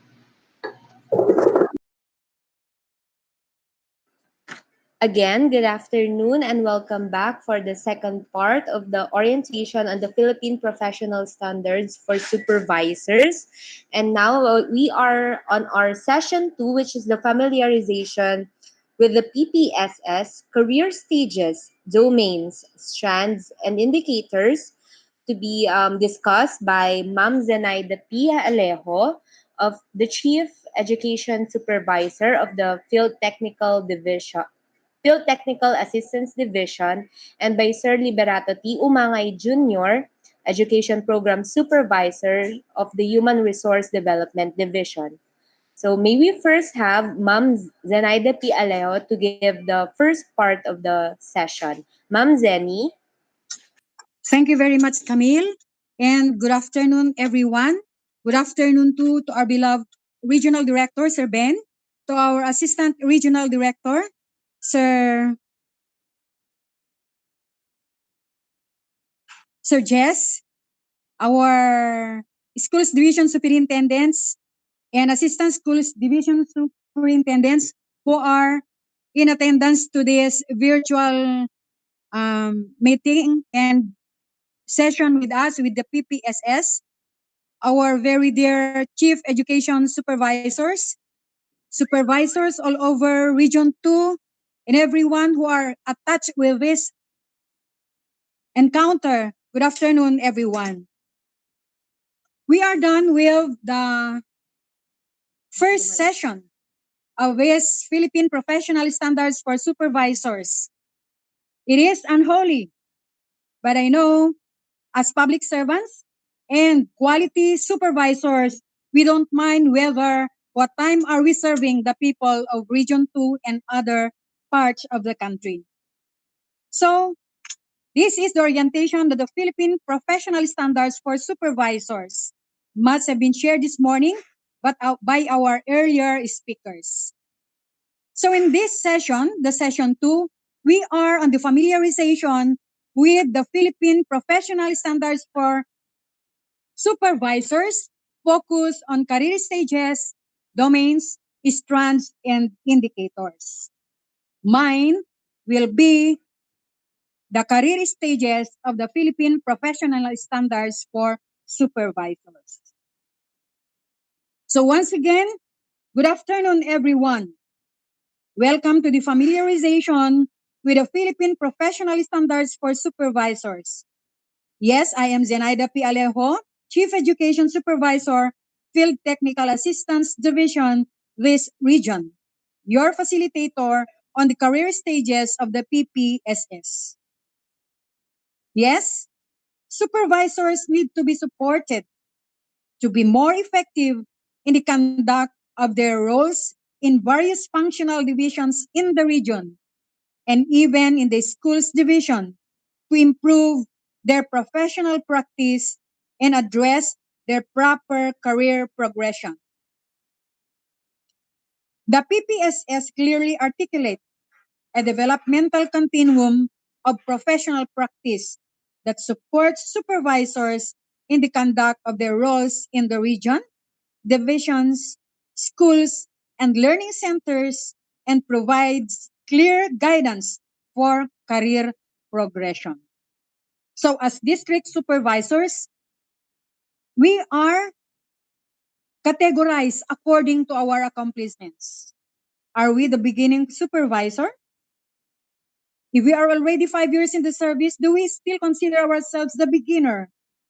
Or we claim already that we are in the fourth career stage or whatever stage that we may belong in our own minds. In the Philippines, there are roles and functions of supervisors for the different supervisory positions, just like our EPS for LR, EPS for instructional management, EPS for SGOD, PSDS for CID, and the chiefs for CID and SGOD. In the regional level, these are the EPSS. EPS for CLMD, EPS for FTAG, EPS for QAD, EPS for HRDD, and EPS for PPRD. But there are 8 functional divisions in the regional office. However, not all functional divisions are given EPSS. These are the only mentioned functional divisions that are given positions for education program supervisors. Yes, the Philippine Professional Standards for Supervisors. This is very new. So let us get acquainted with this PPSS. This is something that is really new. That is why we need to be familiarized so that we will know what to look into and what and when and how things shall be done, especially in the field. The Philippine Professional Standards for School Heads is the answer to the crave of the school heads when we were cascading the PPST or the Philippine Professional Standards for Teachers. In like manner, that this is the answer. The PPSS is the answer to complete the hierarchy of standards of the different level of supervisory functions of DepEd officials. Yes, the primary role of supervisors is to create enabling and supportive environment for effective learning by empowering the school heads or school principals so that they could in turn create innovative learning environment where teachers work productively in supporting the learners. My friends, this may be a challenge or this may be an appreciation. Tell me who your supervisor is, and I will tell you what school head are you and what teachers are you belonging to him. And it's nice to get feedbacks that good supervisors are producing good and even better with them in terms of performance because of the support, their love in giving support to their school heads, including the teachers. Happy are these supervisors. The PPSS also addresses the overlaps and duplications among the diverse supervisory functions at the regional and division level, thereby streamlining and supporting the attainment of the overall mandate of its governance level.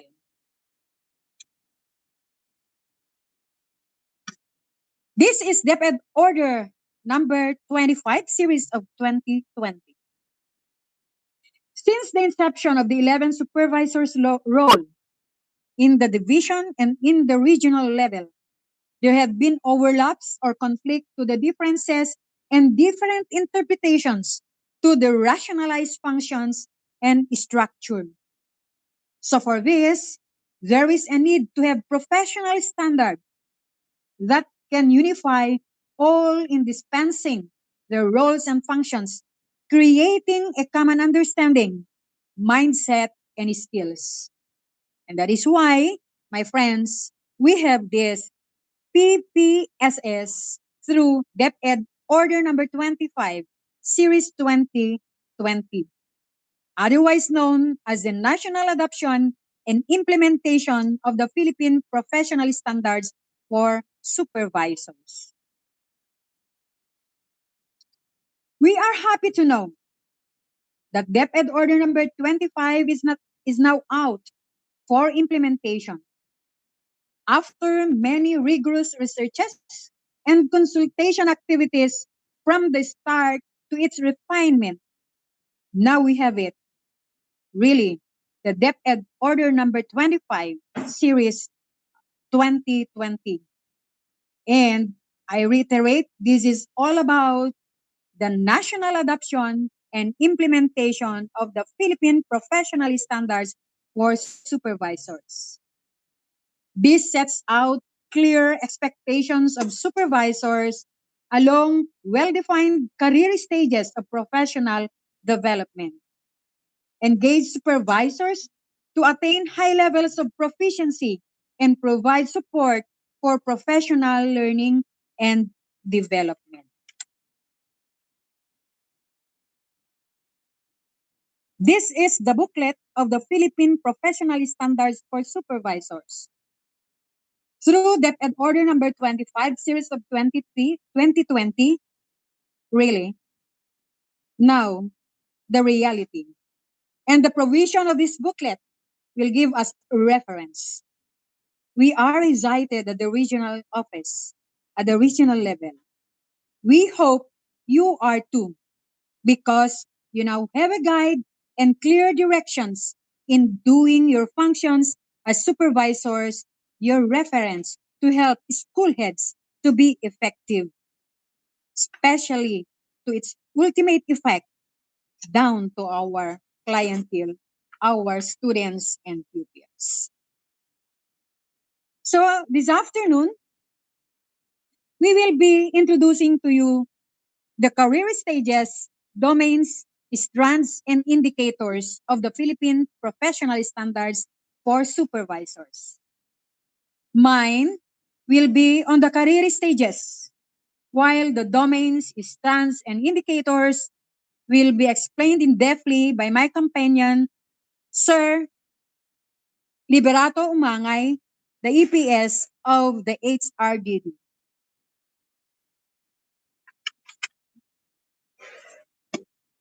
The structure of the PPSS, the same with the PPST, the PPSSH. PPSS also has 4 career stages, but differ in the number of domains, strands, and indicators. Because the PPSS has 4 domains, 20 strands, and 20 indicators per career stage. The 4 domains, 20 strands, and 20 indicators per career stage, again, will be in-depthly explained by Sir Liber Umangay.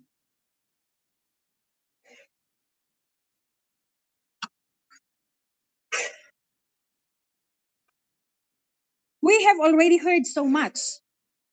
It started with Sir Jerry, who talked also about the domains. And as we can see in the slides, we have there the words domain, career stages, strands, and indicators. It is a slide, we'll see the domain. And still, we would like to reiterate that if we say domain, we mean about a broad conceptual sphere of school leadership, practice, leadership practices defined by specific strands in the PPSS. This domain one is only a sample, but we are talking about what a domain is. And the focus for this afternoon is on the 4 career stages, namely the career stage 1, career stage 2, career stage 3, and career stage 4. The differences will be explained in just a while. The next word is the strand. So in each of the career stages, we have the different strands. And we say strand if we mean the specific dimensions of practice under a domain in the professional standard. And the indicators, these are the concrete, observable, and measurable practice covered in every strand in the Philippine professional standards for supervisors. My friends, you will better understand and compare all of these words when Sir Liber will be in-depthly explaining to you all of these items. So, mine this afternoon, the 4 career stages of the Philippine professional standards for supervisors. I have said earlier, we have the career stage 1, career stage 2, 3, and 4. But why the different colors? Does it mean anything? Okay. This will tell us the developmental activities belonging to the different stages. The colors denote the progression of competencies, and these are the guideposts so that you can determine what to do if you plan to progress from one stage to another. Each stage should be evidenced by professional practice. Take note, the professional practice. It is with the standards, and these are the expectations of the Department of Education supervisors must have to do. And these are the professional practices that are expected of a quality professional. And in your level, quality supervisors in any stage where you belong. And we may even say where we belong. These career stages are framework for development. They are developmental in nature from beginning to exemplary practice, and they support the career progression of the supervisor. So if you are on career stage 1, you will be doing something that is different from a supervisor who is in career stage 2, who is in career stage 3, and in like manner, who is in career stage 4. So there is already a distinction that we can see as to what stage each one belongs. Okay, this is the dashboard of the career stages. We can see the highlighted statements. They are in color blue. These are the summary of who is the district supervisor, who is belonging, or who is the supervisor belonging to career stage 1, belonging to career stage 2, 3, and 4. Let's take a look at career stage 1. It says they possess considerable knowledge and understanding of the functions supervisor as specified in the PPSS. In this stage, these are the officials who are aspirants to be supervisors yet. They belong or they possess the qualification, but still they are understudying and they are in the preparation of becoming a full-fledged principal. Okay. So for career stage 2, they provide support to divisions, districts, schools, and learning centers for curriculum management and implementation.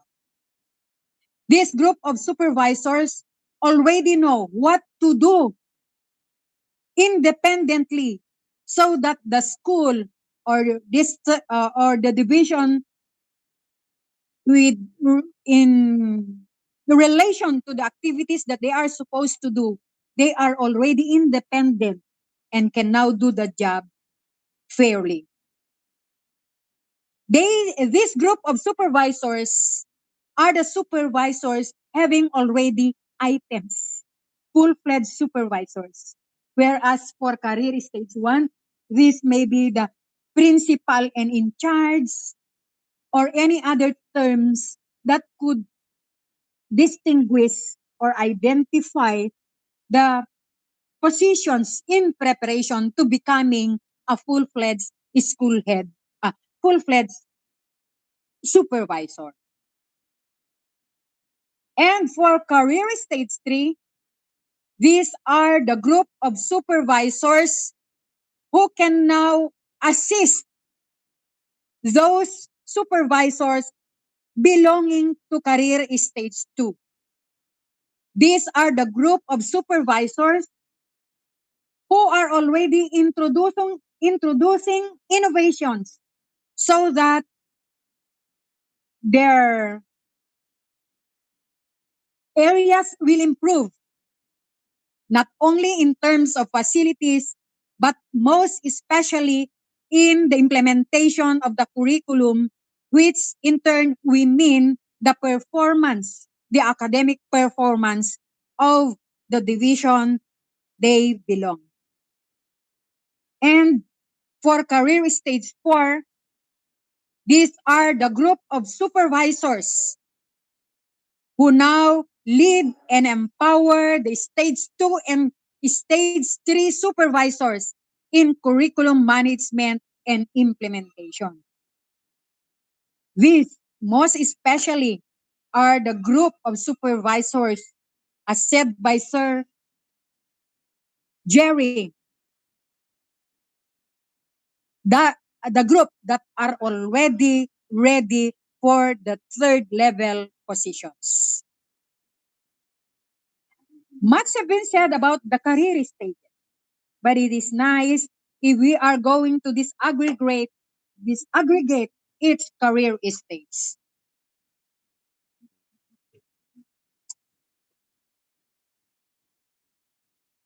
Career stage one, it says there, pre-supervisors, which means really you meet the qualification, but you are not yet full-fledged. You have the knowledge in preparation of doing the district or division or regional supervisors work. They are equipped with exceptional teaching skills. This is in the case if they are still teachers, and they should belong to the career stage 3 or 4 in the PPST. Why? Are they already ready? If they are with the PPST and have career stage 3 or 4, practicing career stage 3 or 4, yes, most especially in the case of the master teachers. Take a look. When we here at the regional office, it is not necessary that you are a district supervisor or regional supervisor that you come to the regional office and serve as regional supervisor. There are master teachers. So we use the PPST who come or who came to the regional office and hold EPS position, and that is in the supervisor level. And with leadership skills stipulated in the Philippine professional standards for school heads. So in the career stage 1, you can be a teacher, specifically as a master teacher, and a school head in the supervisory level or other relevant equivalent qualifications and experiences that will qualify you to career stage 1. And this is in preparation to becoming a full-fledged supervisor.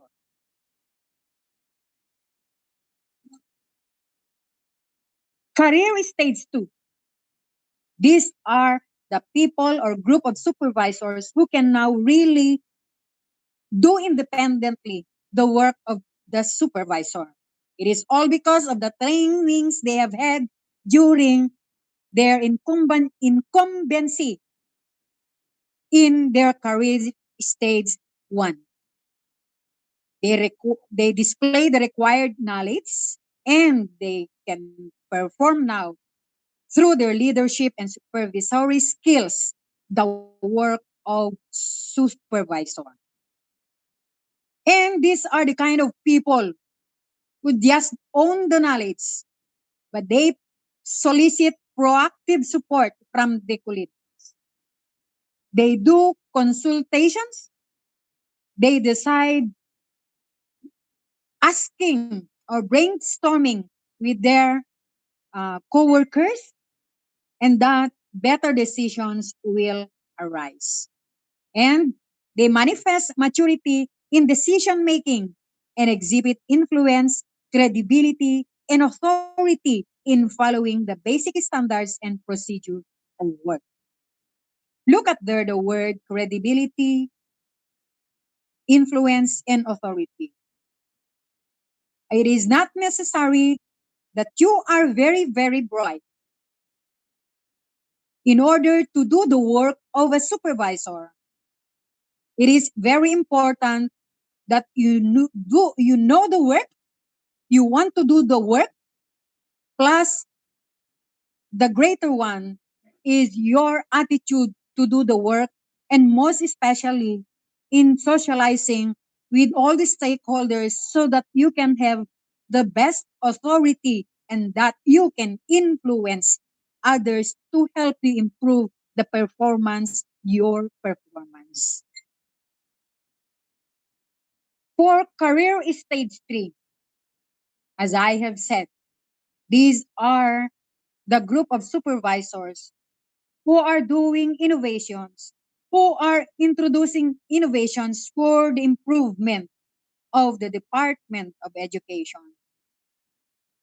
They are the group who consistently exhibit in-depth knowledge and remarkable skills in performing their leadership and supervisory functions. They don't own the responsibility, but because of their leadership styles, they share the responsibility. Hence, it is also shared accountability. Without discounting and fostering a culture of continuous improvement while developing themselves for advancement as they also develop other people within their bounds. They mentor, they coach. They are not selfish. They don't have fear, whether it be the principal that they are coaching later on will be higher in terms of position. But they are very happy of the significant achievement of their people.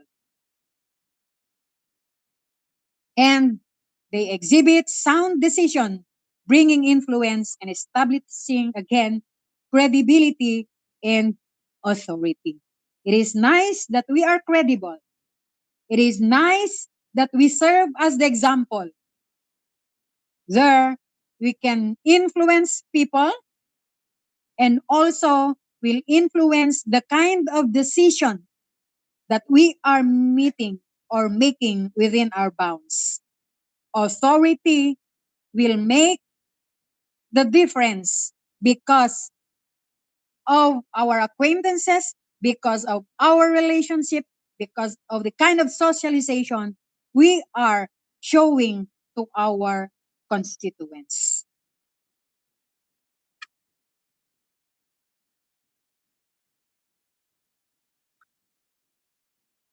The last stage, which is the career stage number 4. In this stage, these are the supervisors who have exemplary performance with outstanding qualities in terms of their leadership and the pursuit of their supervisory functions. They are the models. They decide with utmost care and with the best results. They are principled. They are not swayed by anything, but instead decide on anything with principle that will bring impact and show their strong credibility and authority. This kind of people are the supervisors that are really ready for the third level positions or any higher.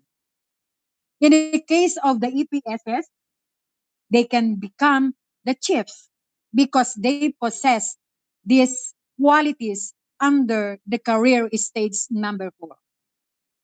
Above being the chief of any division or functional division are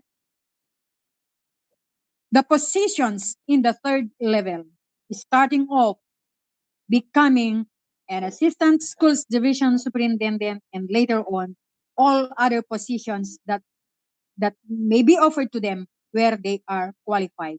But this kind of supervisors are the kind of people who can really give the best leadership so that in their jurisdiction, progress, development, achievement, and performances are really on the limelight.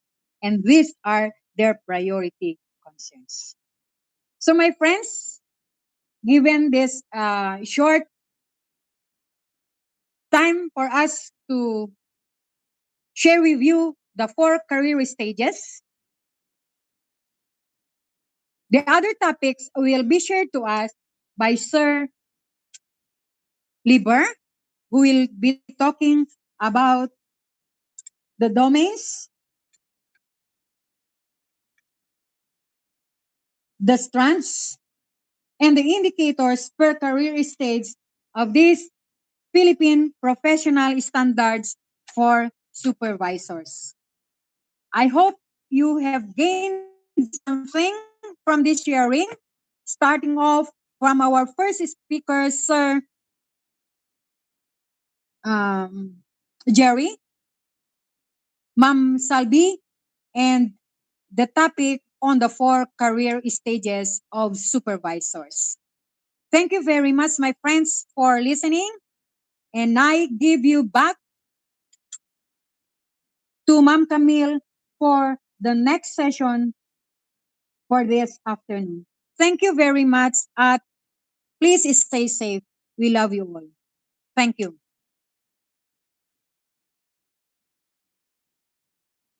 Ma'am Camille?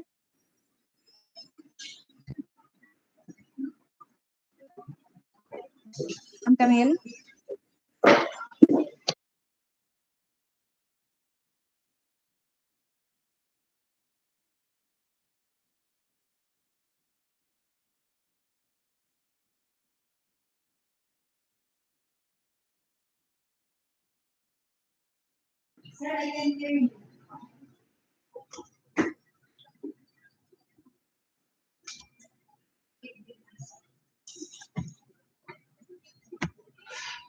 So you kindly type okay sa YouTube chat box.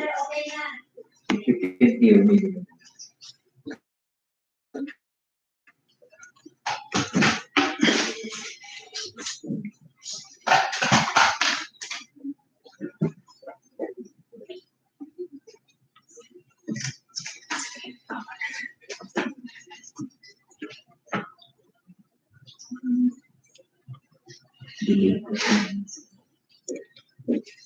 Okay, once again, good morning to everyone.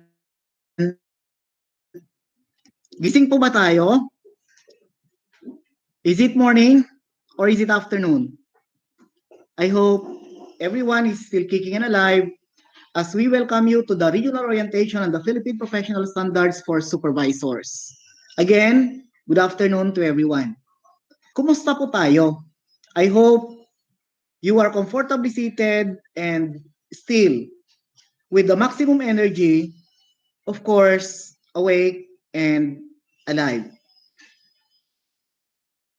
I am your facilitator this afternoon, Liberato Tiubangay Jr., for session 2.2 that is on the familiarization of domains, strands, and indicators. Much have been said about the new Philippine Professional Standards for Supervisors by Serge Mambing, and of course, just a while back, we have Ma'am Zenny. Ma'am Zenny had walked you through the different descriptions of the developmental practice a supervisor must have in the professional standards. This time, let us also take a look at the domains, strands, and indicators. What are domains? So we're going to first have the different domains of the Philippine Professional Standards for supervisors. Domains, as clearly pointed out, are broad conceptual spheres of supervisors' practices defined by the specific strands in the professional standards. The Philippine Professional Standards for Supervisors have four domains. And they are, the first one is supporting curriculum management and implementation. So this is domain 1. Supporting curriculum management and implementation focuses on supervisors' leadership and managerial skills in providing proactive support to divisions, districts, schools, and learning centers in curriculum management and implementation. In this domain, supervisors are expected to provide assistance for effective management and implementation of curricular reforms, learning resources, and assessment of learning outcomes. So that's domain 1. Domain 2 is strengthening shared accountability.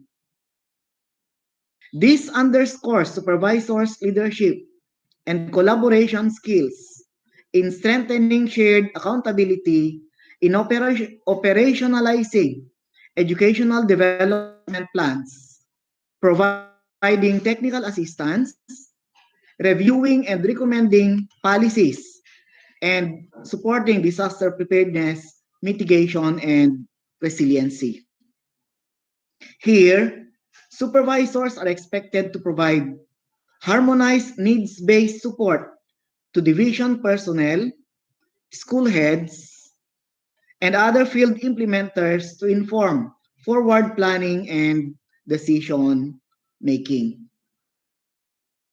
Domain 3 is fostering a culture of continuous improvement. So, this domain underpins supervisors' organizational and technical skills in providing support for instructional leadership, technology-based innovation, including ICT, a culture of research, communities of practice, and the use of communication platforms. Further, in this domain, supervisors are expected to provide support in creating an environment to ensure efficient and effective delivery of basic education services. And the last domain of the Philippine Professional Standards for Supervisors is developing self and others. This centers on the supervisor's abilities to develop themselves and others through sustained commitment for learning and development, professional reflection, and learning to improve practice and support for rewards and recognition. Supervisors are expected to commit in Domain 4 to ensuring people and team effectiveness. These are the 4 domains of the Philippine Professional Standards for Supervisors. Again, we have Domain 1, supporting curriculum management and implementation. Second, strengthening shared accountability. The third, fostering a culture of continuous improvement. And the last one is developing self and others. From the domains, we proceed to the strands. And what are strands? It was clearly defined earlier that strands are specific dimensions of practice under a domain in the professional standards. Okay, so let us take one by one the different strands in each of the different domains earlier mentioned. In domain 1, the supporting curriculum management and implementation domain has 6 strands. We have strand 1.1, which is curriculum implementation. In here, supervisors support curriculum implementation. Supervisors provide need-based curriculum implementation and lead in the design and management of responsive support for curriculum implementation through the management of programs, projects, and activities aligned with curriculum standards. Programs from all levels of governance are to be supported and implemented by, of course, all of us.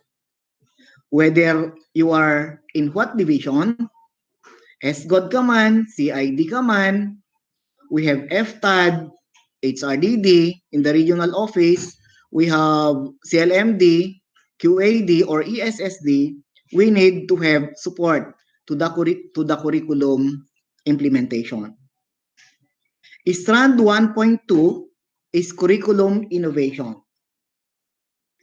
Curriculum innovations are evidence-based and creative initiatives adopted, and developed by no less than tayo, the supervisors.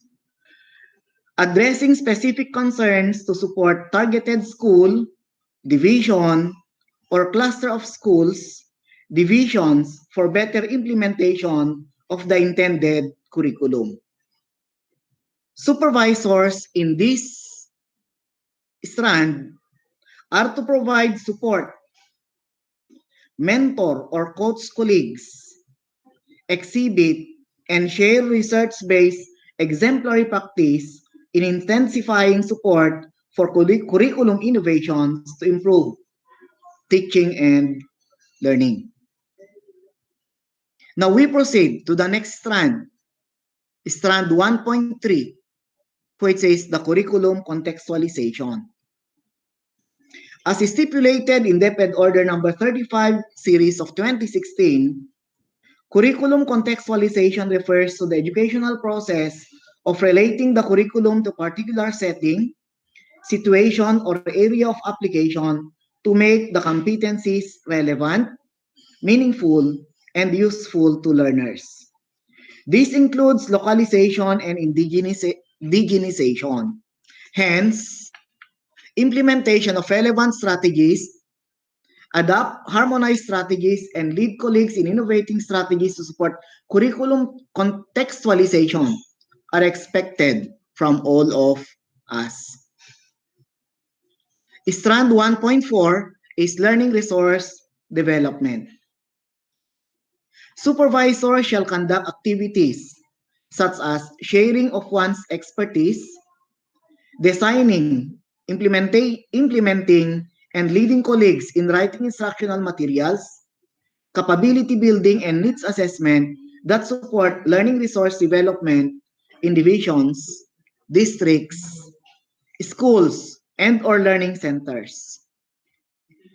These conducted activities shall conform to the learning resource management, development, and intellectual property rights requirements and standards to address the needs based on the learning resources needs analysis and assessment report.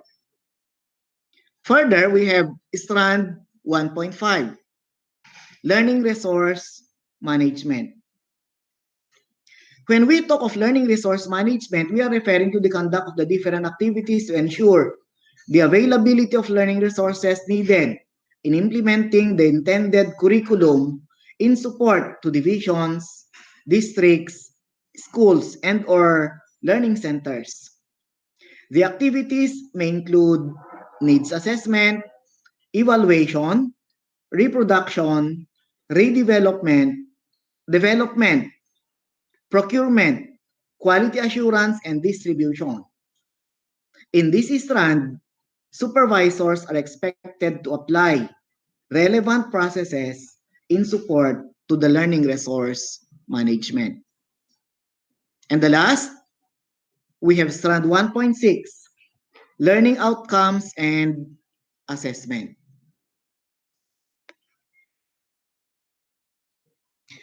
In this strand, learning outcomes are used in developing intervention strategies to support divisions, schools, or learning centers.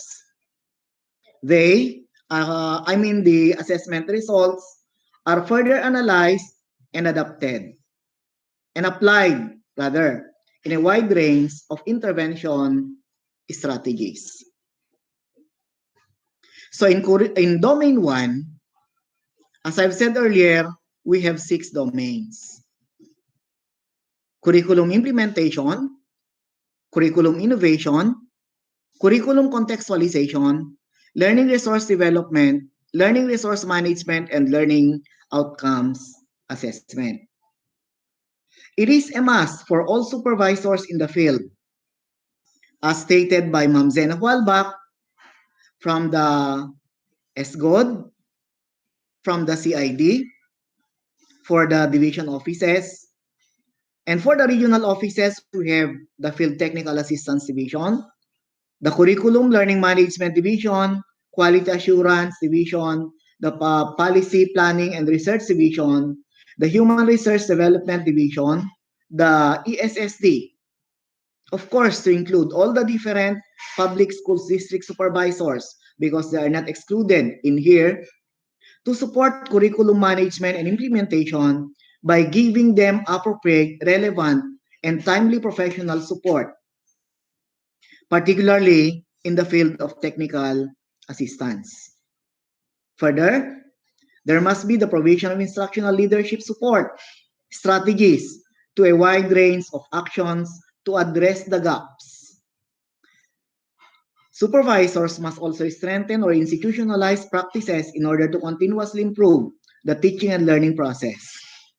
Since it is in the school where curriculum is implemented, the different supervisors at all governance levels should give them support by giving them technical assistance. We proceed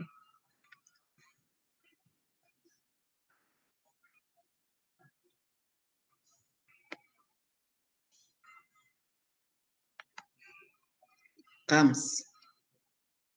Naghang ang aking laptop. Naghang. Okay. So we proceed to domain 2. What are the different strands under domain 2? Strand 2.1 is on educational development plan operation. So as what we have said earlier, in domain 2, the supervisors are expected to provide harmonized needs-based support to division personnel, school heads, and other field implementers to inform forward planning and decision making. And thus, for Strand 2.1, supervisors shall conduct or operationalize programs, projects, and activities along with the Regional Education Development Plan and the Division Education Development Plan. Moreover, supervisors must develop and implement the PPAs, the projects, the programs, and of course, the different activities. And they may even go to the extent of modeling exemplary skills on evidence-based approaches in the evaluation of the PPAs which are aligned with the REDP or the DEDP, whichever applies. Strand 2.2 would now be the technical assistance provision. So as has been said earlier, technical assistance would be given from time to time.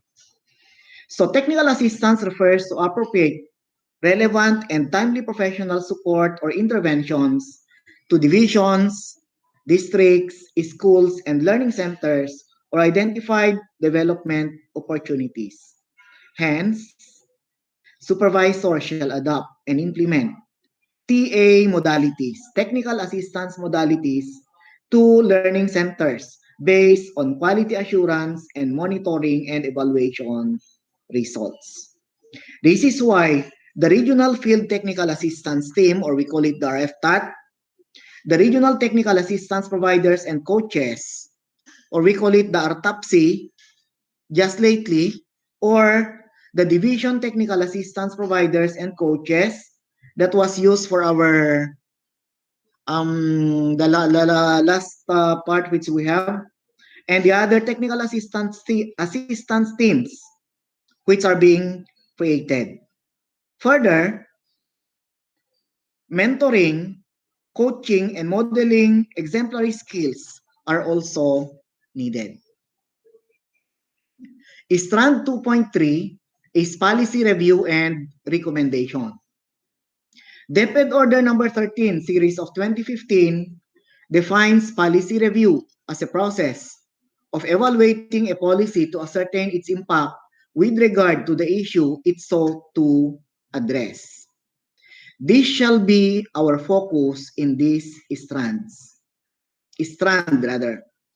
With what's happening now, with the onset of this pandemic, we should not be the first to complain, but must be the first to stoically stand and support our programs, projects, and activities so as to have a smooth flow of the delivery of basic education services. Are the policies still aligned? Are they still relevant? And thus, Strand 3 mandates supervisors to conduct review and recommendation of national, regional, and or division policies to ensure relevance within the context of one's area of concerns. We have to look into the policies which concerns us. And of course, we have the support for disaster preparedness, mitigation, and resiliency. As supervisors, we have to support the management of disaster preparedness, mitigation, and resiliency to ensure delivery of basic education services. That even in times of disasters and pandemic, like what we are now in, education must go on. It should never stop. So as supervisors, we should be always there. We proceed to the different strands in domain 3, fostering a culture of continuous improvement. We have strand 3.1, which is the support for instructional leadership. Technical assistance had been overly used. In our technical assistance to division, particularly to school leaders, our supervisors' focus is to apply appropriate instructional leadership support strategies to help the learning centers, schools, districts, or divisions with the continuous improvement of the teaching and learning process. Strand 3.2, the technology-based innovation, including ICT. The utilization of relevant technology-based innovations, including ICT in the effective delivery of roles and functions to support divisions, districts, schools, and or learning centers would be its focus.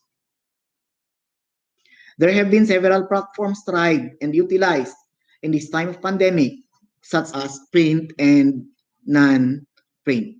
So our support for this is overemphasized. Strand 3.3 is on the culture of research. In here, supervisors will utilize findings of research undertaken and or adopted. After which, they have to mentor also or coach colleagues in planning and conducting research, and of course, for the others, they will model exemplary skills in conducting, utilizing, and communicating research findings to improve practice. The research may not be ours, but the result would help us much. Strand 3.4 is the communities of practice.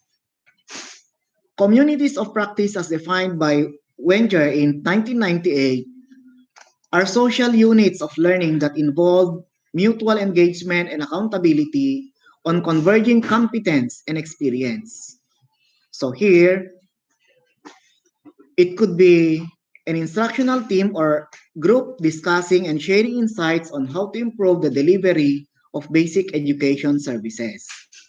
And this can be job embedded learning, learning action cells, or learning networks. We therefore share insights through SL in order to improve. We need to share such that we shall be able to have communities of practice. Strand 3.5 is on the use of communication platforms. Supervisors have to use different communication platforms, including print and non-print media, to support the delivery and improvement of basic education services. So with what we are using now, the supervisors are having different ways, different platforms in such a way that education should not stop, that education should continue.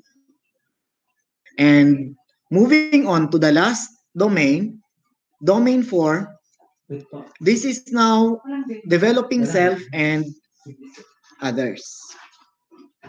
We always say that we cannot give what we do not have, and thus, we need to continuously update ourselves before we can give help to others. So this time, sarili muna, bago iba, bago bayan, such that we shall be able to give what is expected of us. Strand 4.1 is on learning and development. That in learning and development, supervisors should ensure, sustain, and model exemplary practices in the delivery of the different learning and development interventions to support the learning centers, districts, schools, and of course, the divisions which we are into. Upon knowing our weaknesses through the learning needs assessment, what interventions are put forward or are needed to address the competency gaps. So in determining such, we can have experiential, which is composed of the 70% part, or the job embedded learning. We can also learn from our peers, that would be the 20% part, and through formal ways, 10%. So once we shall be able to have the weaknesses as our focus, then we shall be able to improve. Strand 4.2 would now be professional networks. Participate actively. It's not just plain participation. We should also support and model exemplary practice in leading and engaging colleagues through professional networks. So it should not be enough that we are members of some professional networks. We need to lead our colleagues in the networks, the professional networks, I mean, which we are in such a way that there will be maximization of potential and, of course, to enhance practice. Strand 4.3 is on personal and professional development. As I was saying, it is in knowing our weaknesses where we can improve ourselves. So we need to undergo reflections, introspections, know where we are, and plan. We need to set personal and developmental goals which are based purely on the Philippine professional standards for supervisors. Strand 4.4 is professional reflection and learning to improve practice. From the professional reflections made earlier in Strand 4.3, improvement is never far behind. And Strand 4.5, there is support for rewards and recognition mechanisms. Supervisors should support the implementation of the rewards and recognition mechanisms in acknowledging the outstanding performance of personnel in the region, the schools, district, and/or learning centers. That is why we have the different award-winning bodies, or in your SDOs, meron tayong saludo, meron tayong pamarayaw, name it. And in the region, we have the STARS Award. So as supervisors, we need to support rewards and recognition mechanisms. So those are the different strands in each of the different domains.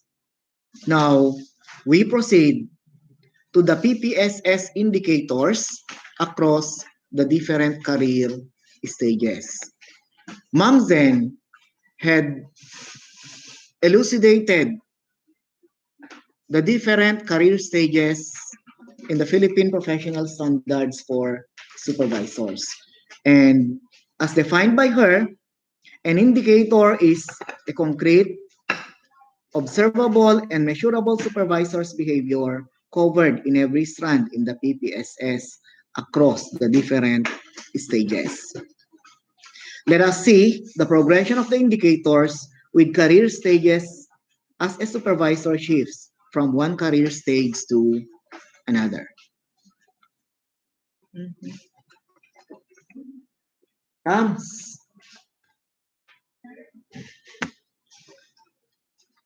Ayan. Okay, thank you. Mm. So this slide was presented by Ma'am Zen a while ago. Let us now see the progression. Let us now see how a supervisor would shift from one career stage to another. We have our example here from Domain 1, supporting curriculum management and implementation, particularly Strand 1.1, which is on curriculum implementation. So from Ma'am Zen's lecture, in career stage 1, these are the supervisors who are equipped with these are the pre-supervisors. They are equipped with exceptional teaching skills as stipulated in the career stage 3 of the PPST. So sabi niya kanina, they may be master teachers. Or school leadership skills as stipulated in PPSSH or other relevant equivalent qualifications and experiences. Meaning, ito po yung mga hindi pa supervisors. They are still aiming, sabi ni Ma'am Zen kanina, to be supervisors. Okay. So, default stage na sabi natin sa PPST is career stage 1. And in here also, default stage din ng PPSS would now be the career stage 1. So, we have to note how the different indicators would differ from each other.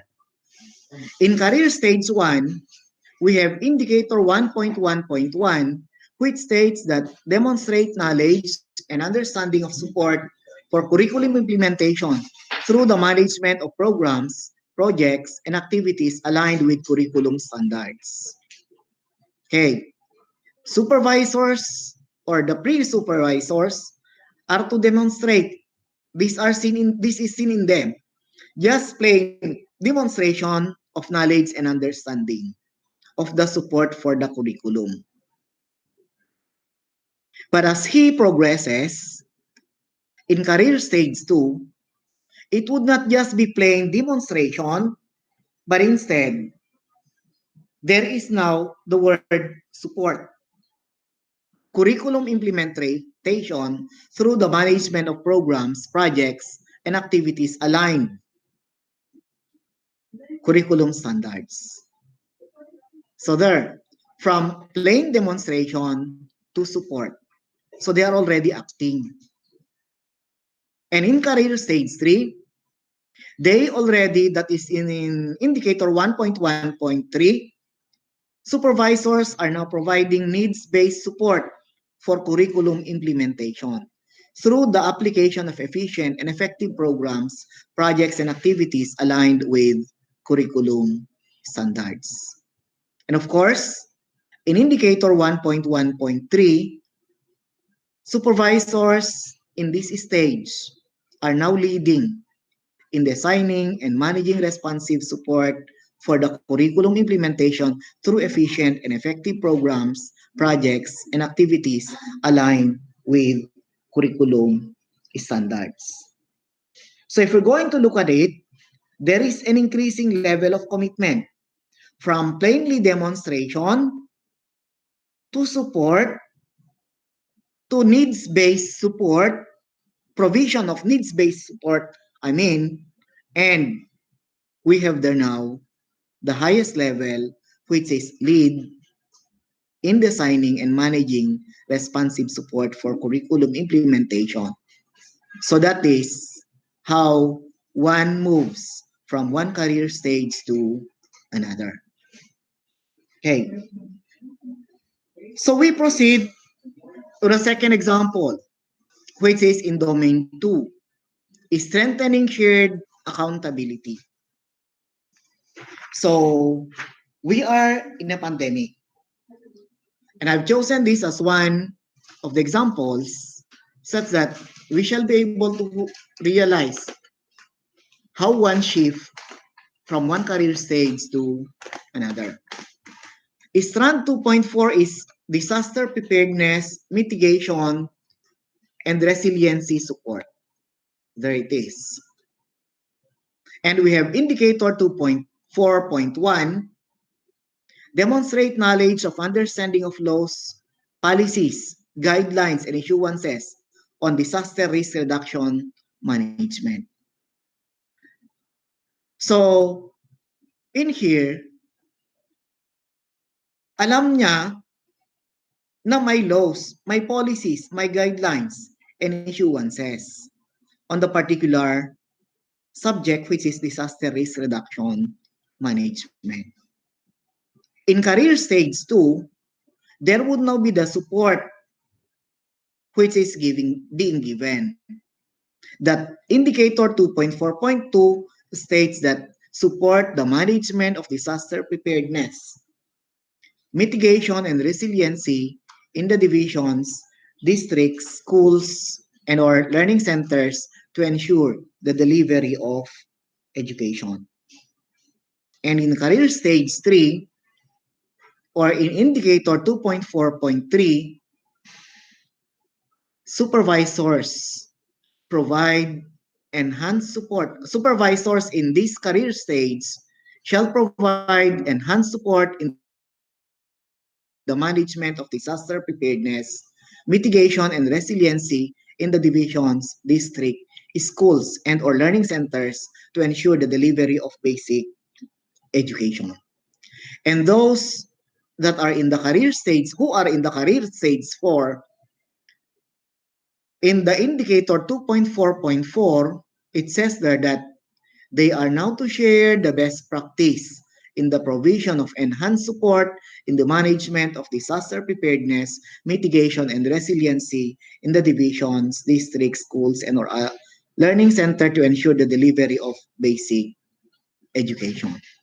So there, we could see how one shifts from one career stage to another.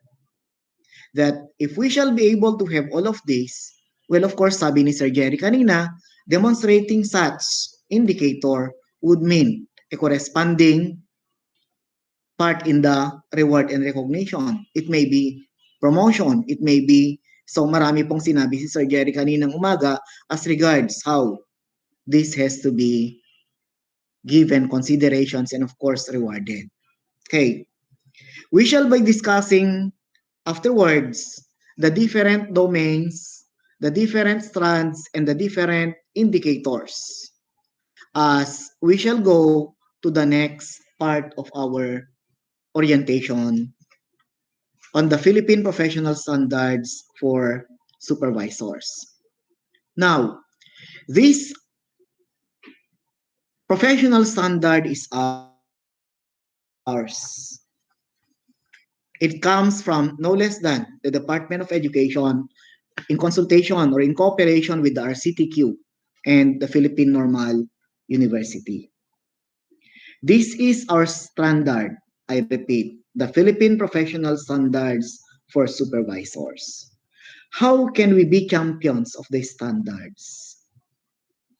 This is ours, so we need to support our standards. What if on our road to change, we find some obstacles? There shall be possible issues we are going to meet.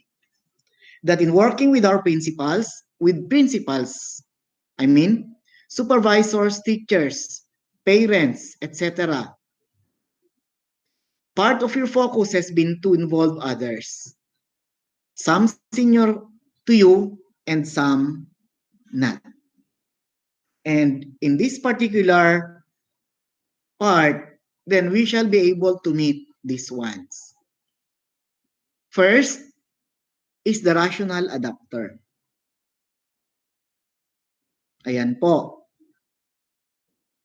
They will listen to the data and evidence.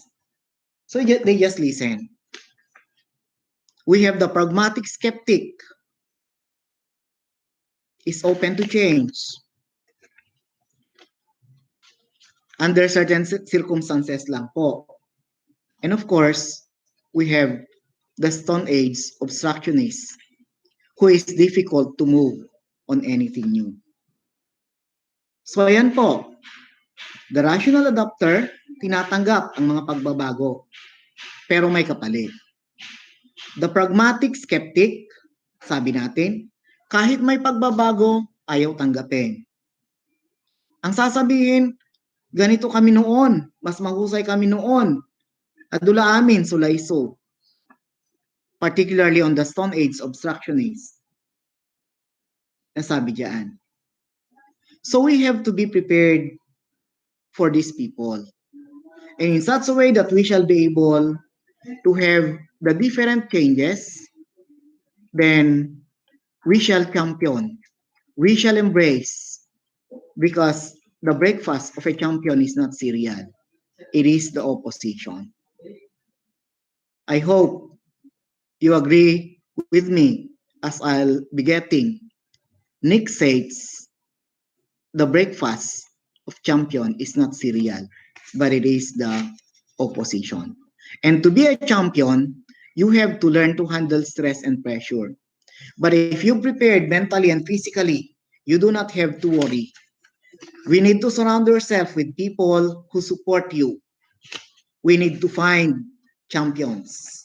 And I thank you for being a champion. So that is session 2. Familiarization with the career stage, domains, strands, and indicators. Camille, shall we proceed to session 3? Or do they need a 5-minute break?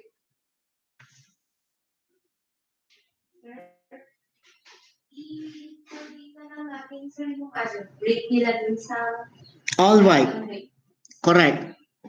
So we shall be having a breakout session after this session, so we have to go with session 3. And that is the deep understanding of one domain and its strands and indicators. So we go back to the different domains. We have domain 1, which is supporting curriculum management and implementation. Domain 2 is strengthening shared accountability, fostering a culture of continuous improvement for domain 3, and domain 4 is developing self and others. In the addendum of the memorandum, we had instructed you to download DepEd Order number 24 and DepEd Order number 25 series of 2020. So we're now going to use the downloaded material for our activity, for our breakout session. So with the 4 domains, which are being distributed across all the different divisions, we shall be having group discussions in different breakout rooms. So picturean na po natin ang ating Google Meet link in such a way that we shall be discussing things for our workshop.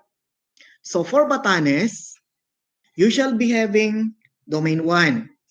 Cagayan, focus your discussion on domain 2. For Kawayan City, domain 3. For City of Ilagan, domain 4. And for Isabela, we shall go back to domain 1. Vizcaya, domain 2. Quirino, domain 3. Santiago City, domain 4. And Tuguegarao City, domain 1 with, of course, the RO supervisors to discuss domain 2. So pakipicturan na po natin ang ating mga links such that after the instruction shall have been given, then we may proceed to the links which are earlier given. Okay. So what are we going to do? So ito na po.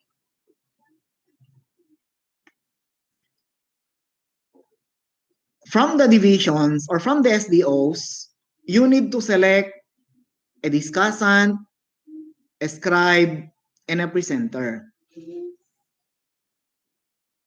The lead discussant will lead and guide the group in the discussion. The scribe will of course take notes of the highlights of the discussion. And the presenter will present the highlights of the group discussion in 2 to 3 minutes. So groups with the same assignment or domain may add things not earlier mentioned during the presentation. So for instance, if Batanes is assigned to domain 1, and of course, the others would be assigned, let's say for instance, Tugigaraw is assigned with domain 1, once Batanes will be presenting, and if Tugigaraw will have the same output with that of Batanes, then Tugigaraw will only say or will only present the things which were not earlier discussed by Batanes. Okay po? Then, here's what we're going to do. So in our breakout rooms, we need to discuss the following. So in domain 1, for instance, in the different indicators, what are the practices that demonstrate the achievement of indicators? Or how shall we achieve?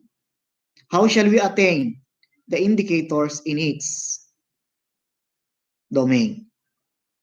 Then for letter B, discuss the possible suggestions, including possible concerns or issues in the implementation of the Philippine Professional Standards for Supervisors po ito, hindi school heads, in promotion, recruitment, learning and development, performance management, and of course, others. Okay po ba? So picturean nyo na po ang ating task, and we shall proceed to the rooms. And after which, after 30 minutes, we shall go on with the presentation. So we will bring you back to the plenary for presentation. And the presenters, there shall only be one presenter per division who shall enter the link which is presented here. And of course, the evaluation link is given. We have http colon/bit.ly/evalform PPSS. So the evaluation link shall serve as accomplishment of the evaluation shall be our basis for your attendance. So balikan po natin ang ating gagawin. So ayan. The links are here. Pakipicturan na po. So for the domains, I repeat, we have the domain 1, 2, 3, and 4. So picturean na po natin.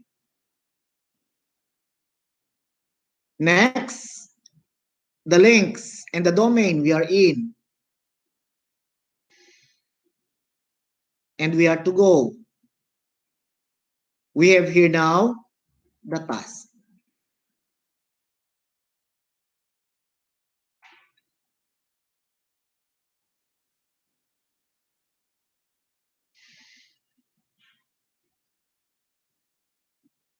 And finally, we have there the link for the presentation.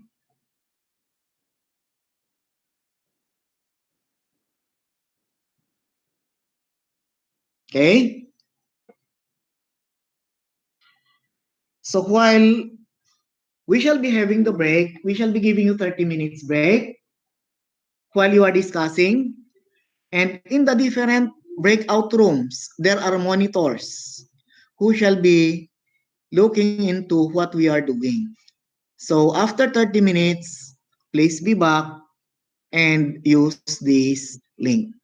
The links are also being posted in the chat box sa YouTube link po natin. So, enjoy working po. See you at 2:27 na. So, see you at 3 o'clock. Happy working, everyone.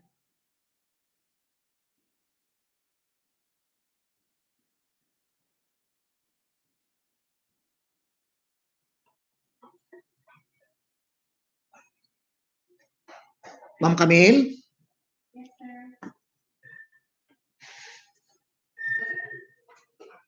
Nailagay mo na yung mga links sa chat box? Okay, thank you. So while you are working, Camille shall be playing music.